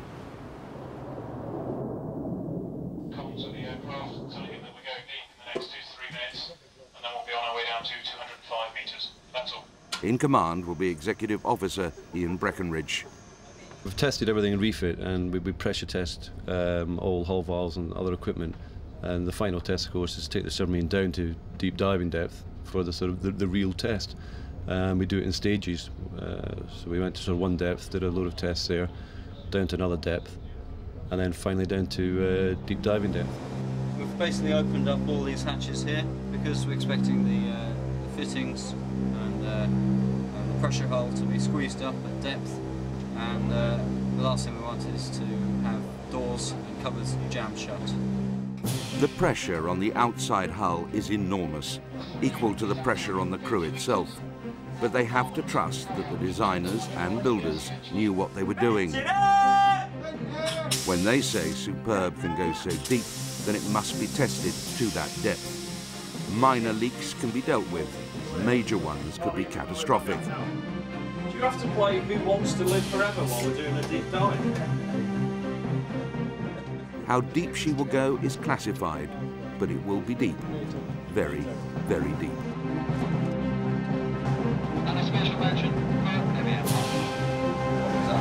Heavy and Moffat, he doesn't like being deep.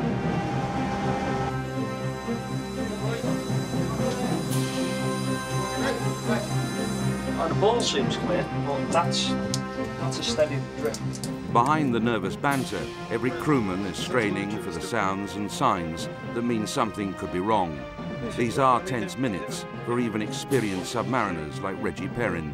I think most people on here had been down to deep diving test pressure before, but it's always nice to rely on the equipment, especially the first one after all those years in refit.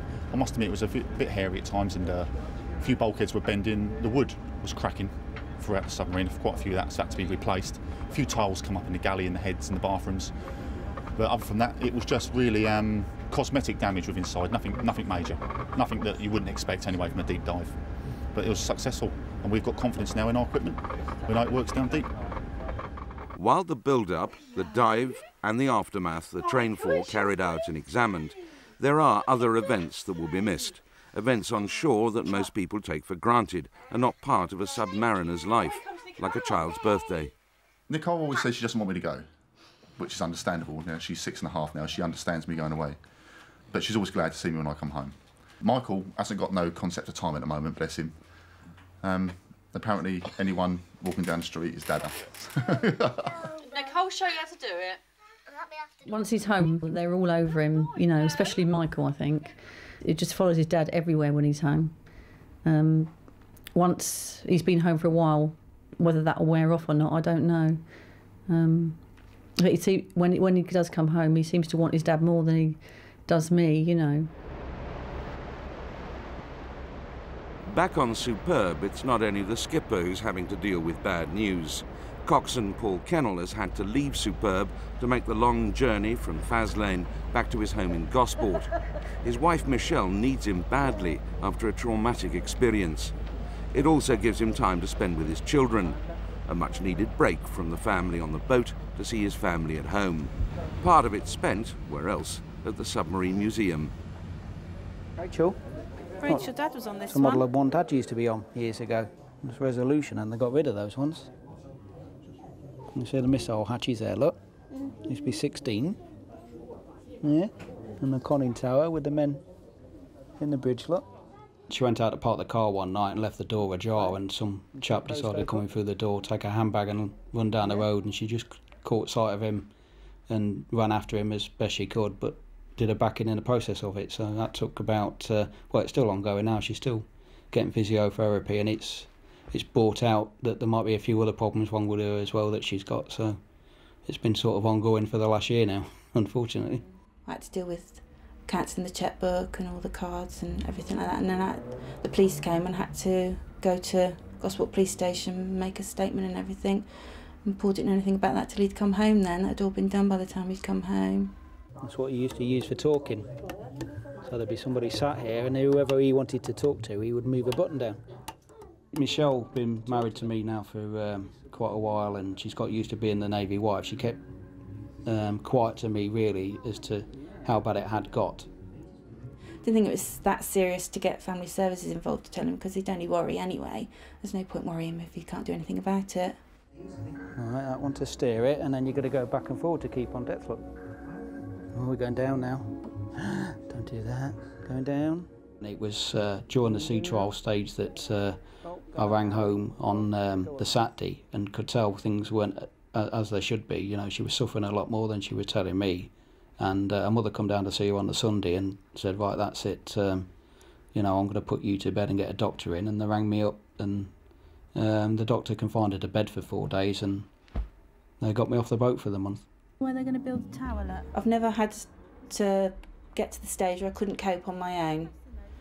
And the fact that I really needed him here was very unusual for me, because I've always been able to, my family don't live far and things like that, so they've always been on hand to help me. But this time I just couldn't manage on my own. I mean, I could hardly walk, or I'd slip my disc. So for him to be here was, well, it was good really, and it only helped me but the children as well. So. You see the Victory? Paul will have to make the difficult choice soon on whether to leave the Navy or not.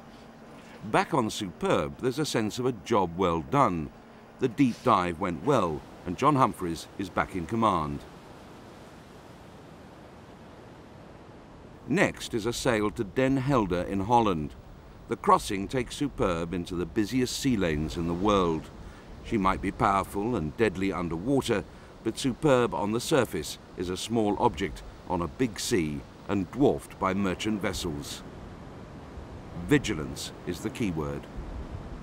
We're presently navigating our way up the English Channel, which is one of the most busiest shipping routes in the world, if not the most busiest shipping route in the world, with the amount of traffic that's going through it. So we've got to be pretty accurate. Well, accurate, there's no pretty about it, you've got to be accurate all the way through. I've just had a look at the radar screen before we came on, and we have got other vessels all around us at the moment. Us being the fastest one, we're slowly overtaking them all. We can't do any sudden movements because they'll be watching us and we're watching them all the time, so we've got everything just right. At the moment, touch wood, everything's going okay. 100, 200. Keith Asprey is, at the moment, the most popular man on board, but he's not popular at home with his missus. Thank you. Thanks, Sam. Bye. Bye. 300, 310, 320. I'll keep, I trust you anyway. Keith's job is to give out the subbies for the traditional run ashore, a few wets in the Dutch bars. But wife Sherry is missing him and finding things hard. I think I take it out on the girls at work sometimes as well. And I get my bossy head on and I feel a bit of stress sort of thing. But I think they're quite good because they can sort of like sense that I might be that, feeling that sort of like little bit way out, and they sort of like just leave me alone and let me get on with it. I think you just get right to the end of it and you just think you just had enough. You just like can't take any more, being on your own, you get fed up with it. You get angry with them for actually putting you in this situation. Who's next? We are no longer on sea trials. We are here as of right. The boat works, it works well. As a ship's company, we are working well. Complacency is something the skipper will not tolerate. The crew have done well and deserve a few days in a foreign port, but they're there to represent the Royal Navy and the country, and they mustn't be let down. But one of the points of me speaking to you now is to ask you to continue with that level of commitment, because we've got a long way to go. Reggie Perrin is fed up that he's missed his son's second birthday, but he's navigating as Superb approaches Den Helder, where she'll be under the watchful eyes of foreign navies. He hasn't got much time to think about home and children. Just working out now what speed he's been doing over the last hour, because we've obviously got to be where we're going at a certain time. We don't want to fall behind it or get too far ahead. So the officer watching can adjust his speed as we get nearer to our destination.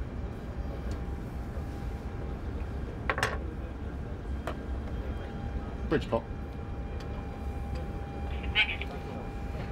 Fix on 2 minutes old, using GPS puts you on track and safe. Speed made good over the last hour, 13.1 knots.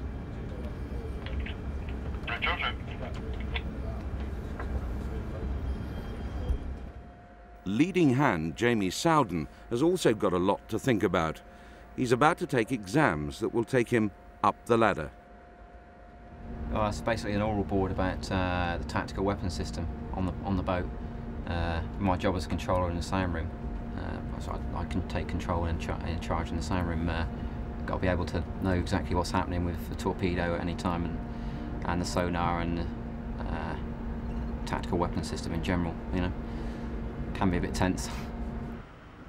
Back home in Penzance, Jamie's wife Mandy is also studying. Mutual support is there for neither.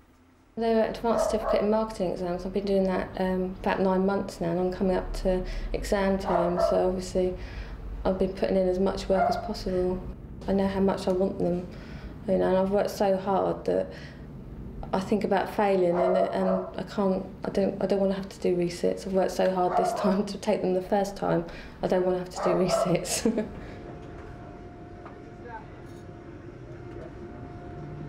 Jamie's examination is tough, but if he passes, it will take him, at the age of 27, closer to becoming a petty officer.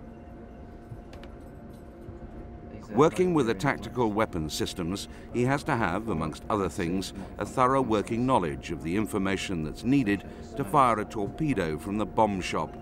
He has to coordinate all the information, so his is a vital role. Is there any better terminal in there? Yeah, two better terminals in Snipes.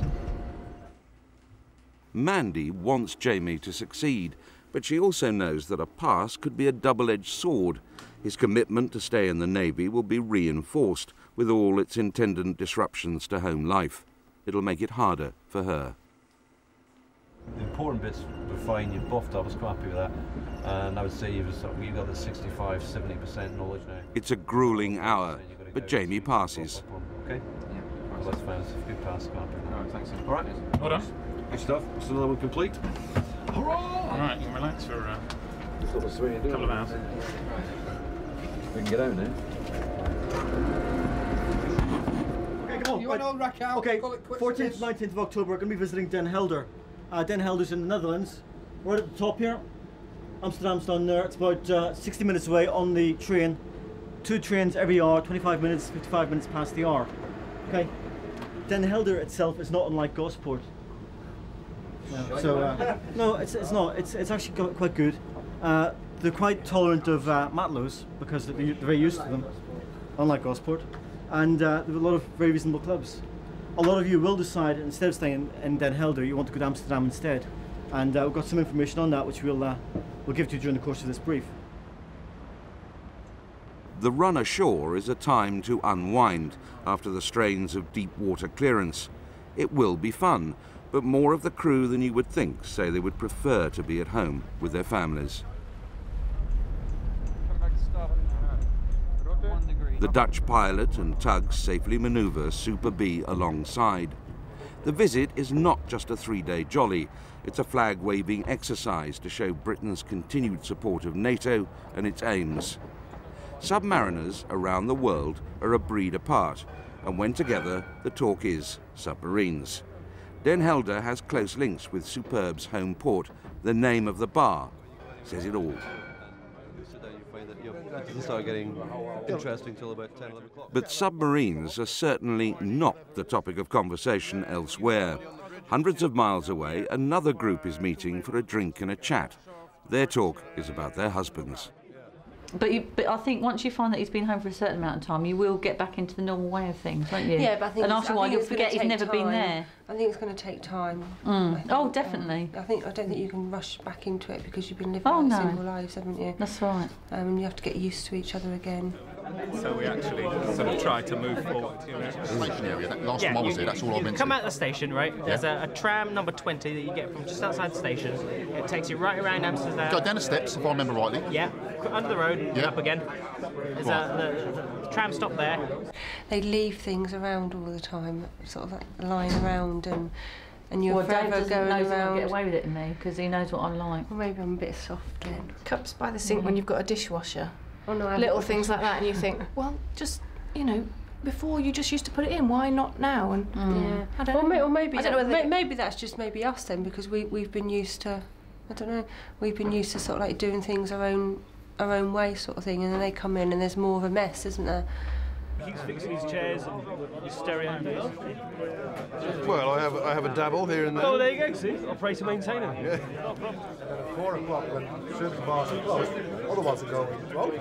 There are bars open at 4 o'clock in the morning. Smelly old clothes. And the submarine smell wafts in through the door. But it just stays. Yeah. You can wash them, you can shower them, you can scrub them, whatever, but it's just there in their pores and their hair and their clothes. And But it's just something you just get used to, I suppose, don't you? At one stage when I was in sea training, I came up with the idea that we should have an international submarine party. The aim of the game is to get submarine representatives at a junior level together in a big hotel somewhere.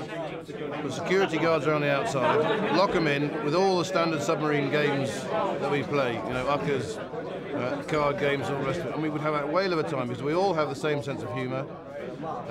Most of them, thankfully, speak good English because my Dutch is absolutely terrible. It is. And it would be one hell of a party. Unfortunately, of course, it will never happen because it would be much too politically sensitive and the hotel will be destroyed in the process. After 3 days of letting off steam and some diplomacy in Holland, a Navy decision that, on the face of it, seems harsh. On the way back to Scotland, Superb stops off in Plymouth, but only to take on weapons.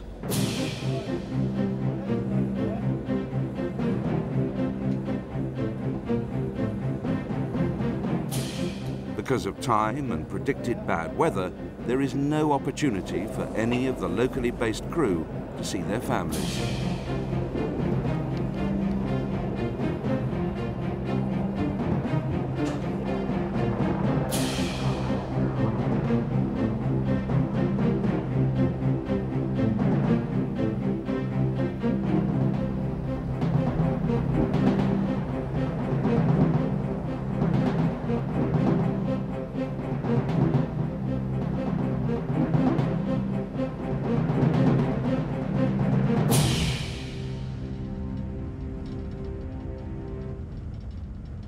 After a mammoth £200 million refit lasting 3.5 years and months of hard training and exercises, HMS Superb is back in the Royal Navy.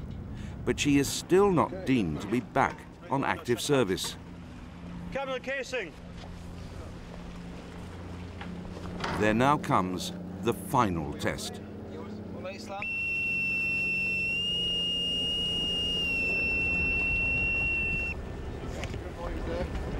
CSST, the Sea Riders, are back on board. They're here to observe as Super B goes on an operational exercise, OPEX. The submarine is going to war. Evening, Captain, sir, gentlemen. As you all know, OPEX is the culmination of Superb's period of BOST and will consist of a 78-hour assessment in an operational environment. The exercise will take place in the Scottish exercise areas between 03-0900 Zulu and 06-1500 Zulu, December 98. Our mission is quite simple: to exercise Superb within a realistic scenario, allowing an assessment of the standard we've already achieved at the end of BOST. It's basically the exam for the operational workup. This is a game, we're training, we're here to learn a job. The only way we can do that is by playing it for real. So from 06 Dubs tomorrow, we will be at war. The rules of the game in the modern world are complex. Rules of engagement, you've heard that one mentioned once already. That means that at the start of this game, when we're playing here, our overriding priority is to remain undetected. And that's where everybody comes in. Every single one of you must make sure that the routines, the stowage, and all the other bits and pieces that have been hammered into us over the last 3 or 4 weeks happen as a matter of course.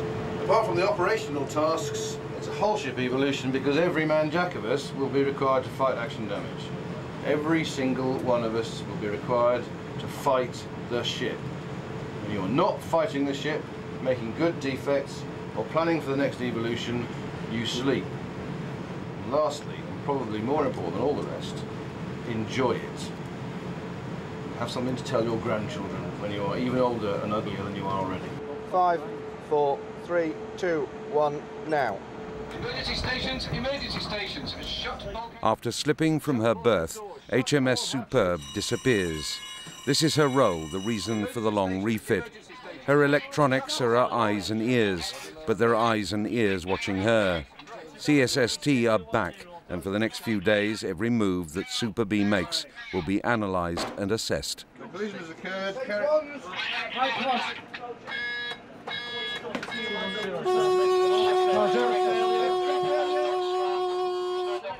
It's the captain's responsibility to train up his own ship's company. But he can't do that by himself. So I run an organisation called CSST, which stands for Captain Submarine Sea and Shore Training. And we run simulators ashore so that the ship's company can be trained up before they go to sea.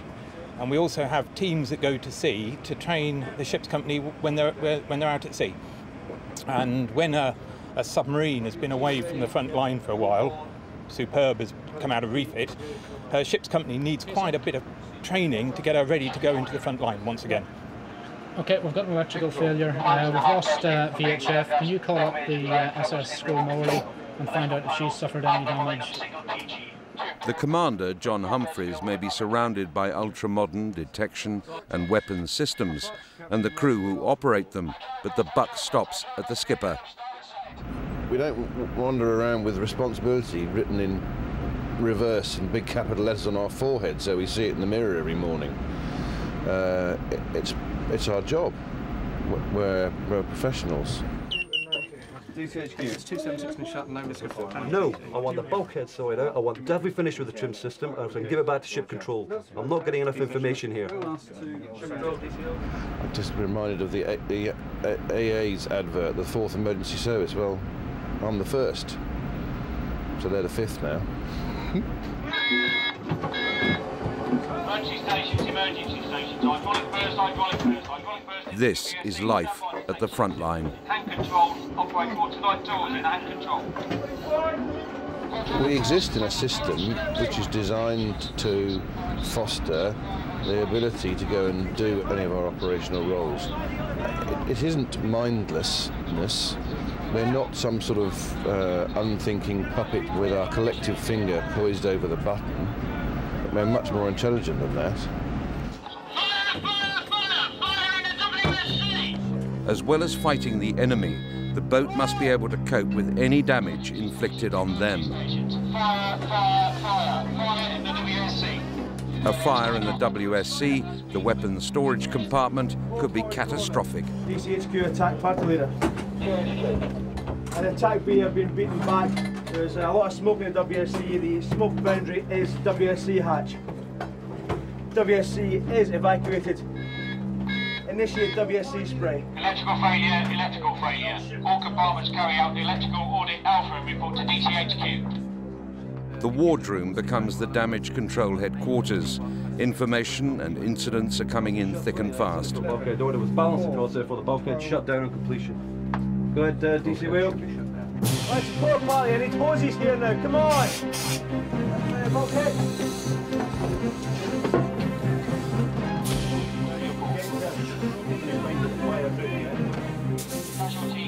It's not just the flames that have to be dealt with. Smoke in the claustrophobic corridors of a submarine brings other problems. Can we get let the air get foul, compress it into a group, quarter the system, so we can stow the gas in one, and we could go on to prolonged use of EBS. No, and then it's not an option. No, not an option. No, we can't separate the air out and just put it into one bottle group.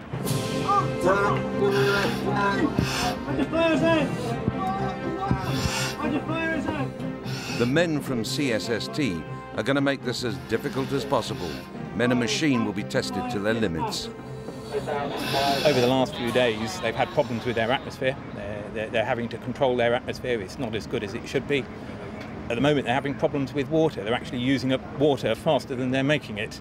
They're having problems with their equipment, and so they can't rely on all their sonars, and it's building up into a major management problem for all the officers to control so that the captain can do his job. We lost the RTU speed inputs yesterday, but we managed to recover that by a bit of judicious swapping and changing of bits and pieces. We've now got a pretty ingenious but nevertheless fragile repair to that. So as I briefed you before, we may actually lose the log. String? It is string, sir, literally string. String. As briefed, sir, we've got a damaged spearfish. We've sent the signal advising inboard that we've got a problem with the warhead. It is not an explosive hazard, but we've just advised them that we're one spearfish down. Thank you very much. Well, OPEX war games are as real as possible, but naturally they have limitations. Or say like that. 320. Safety is paramount. Accidental collisions are avoided by strict rules. Anything closer than 1,500 yards to the sub, when dived, means she must surface. In this case, a lone trawler means that Super B must break cover. Stand by to communicate on VHF number 1. This one small fishing boat ruins the covert nature of the exercise. But rules are rules and are designed to protect lives. This is a surface submarine. I've surfaced 1,500 yards ahead of you. I'm heading clear of your position to the south. Are you happy? Over. Yes, that's very nice. We're just going to hold here. It's not exactly the start that anyone, especially the skipper, wanted. Listening 1-4 out. Okay, he's a village bell, sir. He's happy. It's actually also slightly embarrassing. in terms of me being assessed by the trainers, us, the ship's company, being assessed by the trainers, if I'm supposed to be covert, ending up on the surface, say, talking on VHF to a fisherman and asking him if he's all right and if he's happy and establishing good two-way comms, is not achieving the covert aim. Only when safe distances have been regained can Superb continue her underwater game of cat and mouse. Already OPEX is proving tougher than everyone expected. Stop the supply fan. Dive on the planes. The stakes are high. 6 down.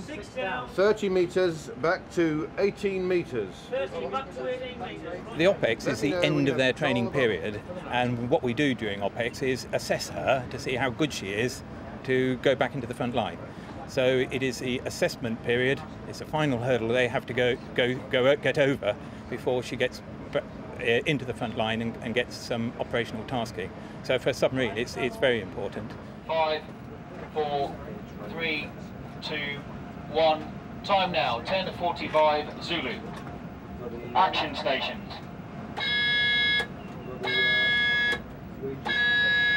Action stations. Run silent, run deep. See but don't be seen. Hear but don't be heard. It's the submarine code that is learned on exercises like these. There is to be only one person speaking at any one time. That requires discipline of us all. Whether it's ship control, on the periscope or ops.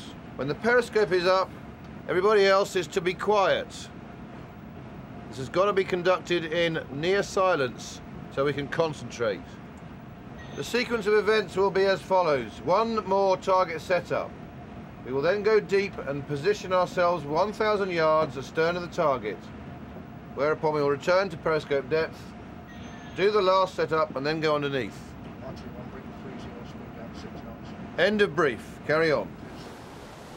Above them, HMS Coventry, for the benefit of this exercise, becomes the enemy. The surface ships in this game are officered and crewed by people with similar expertise. Their goals are just different.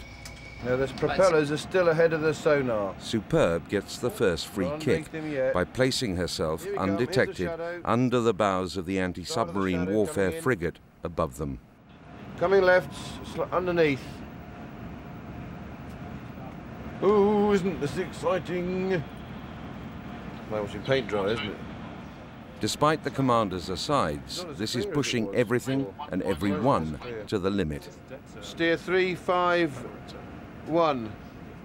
It's the way a real incident would take place, with the attendant danger. There you go, there's a stabiliser. He is going. After 73, 1 loud to loud. Still moving Right, right. we haven't got long. Come down 2 revs. We'll let him. Yeah, there's the bow. Look, there's the shape of the bow. After 73, decreasing in. And we were getting all excited, and you were thinking, what the hell was that all about? On an operational basis, what you're trying to do is get under there, and he's not supposed to know you're there. Because you're looking at his underside, because you can get you can get totally unique intelligence from that. But it can be pretty tricky. Oh, yeah. It's great fun, though. Great fun. I mean, it's 4,000 tons of ship above you, and you're 4,000 tons. You've got a nuclear reactor on board, and he's full of armaments. There is no room for error. 3 down, keep 45 metres. After 3 days, it's time for the final assessment from CSST. Satisfactory is an Admiralty way of saying you've passed. Time to tell the crew. Warfare and then the control room says satisfactory. Every crewman is nervous, none more so than the skipper. He feels his mistake when he got close enough to the trawler that by the rules he had to surface may have let his crew down. I've got a signal here which I'll be sending to your captain. It reads, from CSST to HMS Superb. Throughout the BOST, you have received strong direction from the top, particularly when facing demanding situations. You are slowly adopting and should continue to develop a similar attitude at all levels of what is a capable management team. You will then become a more effective fighting unit. Your aim should be to drive events rather than being driven by them. Overall, you have achieved a satisfactory level of performance. Well done, gentlemen, and good luck on your certification. Thank you. Just coming up. hiding his relief. For once, even the commander is lost for words. Well done.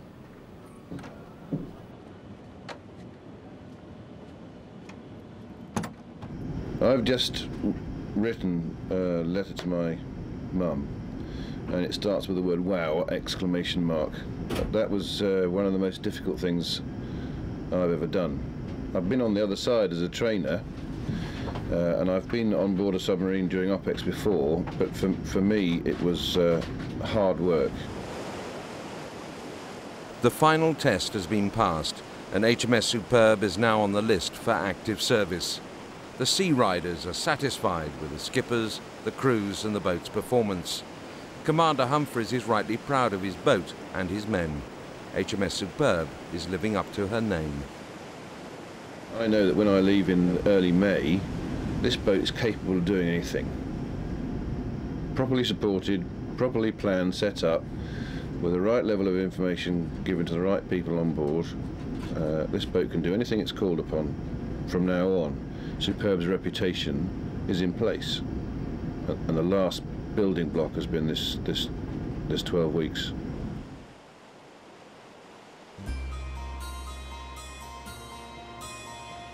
The blue waters of the Mediterranean, and Super B is on her way home. It takes a very large, expensive submarine to achieve just a percentage of what the Dolphin can do. They provide the crest of the submarine service, have a natural affinity with the waves and beneath. Effortlessly, they command the element that we humans still fear at times, but submariners, like the Dolphins, are a special breed. It's about the family of the submarine service. We look after our people. We spend a lot of time and effort training them, getting them qualified. We operate in a system which promotes the right level of professional excellence, and at the same time the right level of being able to go ashore as a bunch of mates and have a good time. Unlike the Dolphin, submariners, it seems, are far from graceful in the water.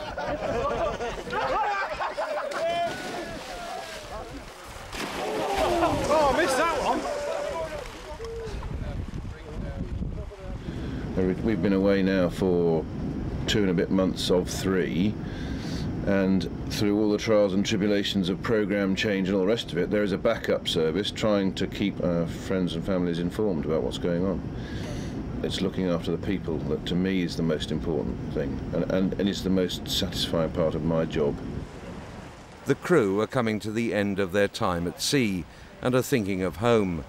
Commander Humphreys' thoughts are on his future. The other day I stood outside my cabin and looked the length and breadth of the control room and suddenly thought to myself, this is a very small machine in a very big ocean. Yeah, there's a danger, but I feel it. Everybody does. There's a thing called the coffin dream that happens to some submariners. Some people have to go through the phase. You're lying in your bunk, which you've seen is small. Your only real privacy is when you're unconscious in it, curtains shut, cocooned in your duvet. And for me, it's the dream is you stick your hand out and it goes through the pressure hull, and the outside bit freezes because the water's so cold, and you can't escape. You can train for most things, but knowing when to let go is sometimes the most difficult lesson of them all.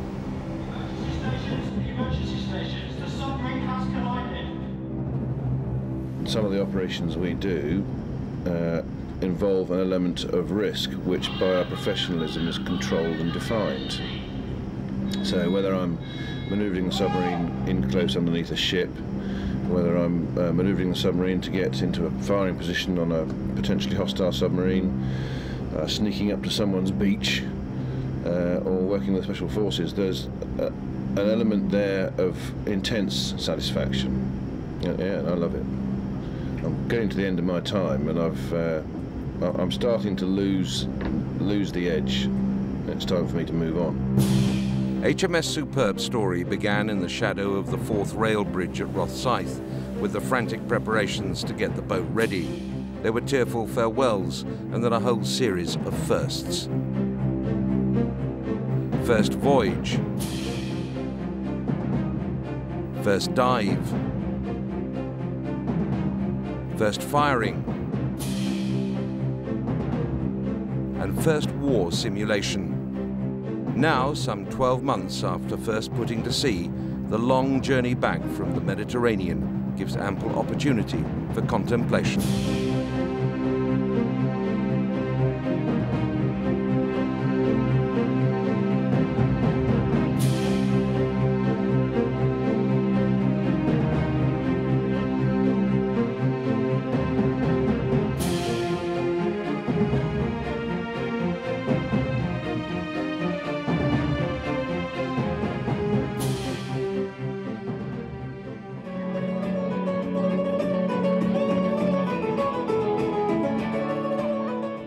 Safely back at her base in Faslane, it's time now for Commander Humphreys to say goodbye to the officers of his command for the last time. In a service that, by its very nature, means that goodbyes are a way of life, this one is different. At a party given in his honour, there is the kind of stiff upper lip emotion we have come to expect from members of the senior service. Pay attention at the back. I've been looking forward to this chance to speak because it's my last chance to say how much I have enjoyed serving with you all. Welling music, emotion, okay? It's my last chance and it's the last time I'll say it, so it's the last time you get it, right? Can I say thank you to you all for your support, for your friendship, for putting up with my mood swings, and I do reluctantly admit that I am not always the light and soul of the party. I've borrowed a quotation to describe each of the officers on board out of the Royal Naval Submarine Museum diary, which I have, of course, read from cover to cover, because I am that keen. This is an easy one. This is about XO, the XO Ian. It's a quotation. It comes from a book. Everybody should believe in something. I believe I'll have another drink. Pretty accurate.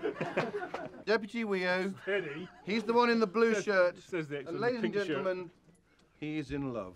And the saying is, without Kate, wait for it, without Kate, life is a journey through a desert.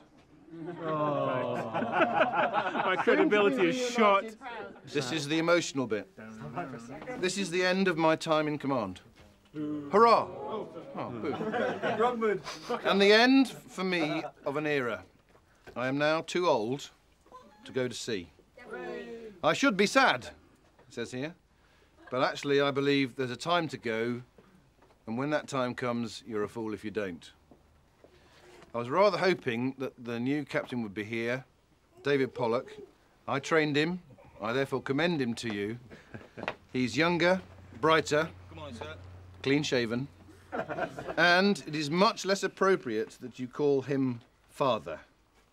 I wish you all, and I mean all of you, boys, girls, and children, the very, very best for the future, and I would ask you to look after the new captain as you've looked after me. Preferably better. Thank you. Okay. Good morning. Welcome, welcome. Watch out for the Mundungus. I don't need to be here. And that's certain je ne sais quoi. You know, the medal-winning bit, you know. But no, so I'm superfluous, extra to requirements. I'll end up getting very fat and very pale. And very bored and probably bad-tempered, and it would be better if I wasn't here. HMS Superb, help! Thank you very much, fellas. Look after the new guy for me, all right? And he'll look after you. I'm going for a bit of a spin, okay? I'm sad that it's come to an end, but I've done my job. Ticking the box, so I'll go do something else now. Commander Humphreys! Again!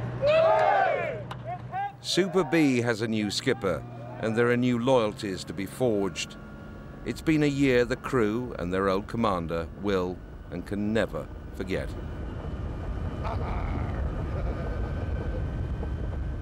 Coxswain Paul Kennell is leaving the service after 24 years in submarines. Phil Doc McGonigal now works in a Plymouth hospital. Reggie Perrin has been promoted to Chief Petty Officer, and Commander Humphreys is now a sea rider. Pretty simple. No, that's all right. Once you've driven the submarine, everything else pales into significance.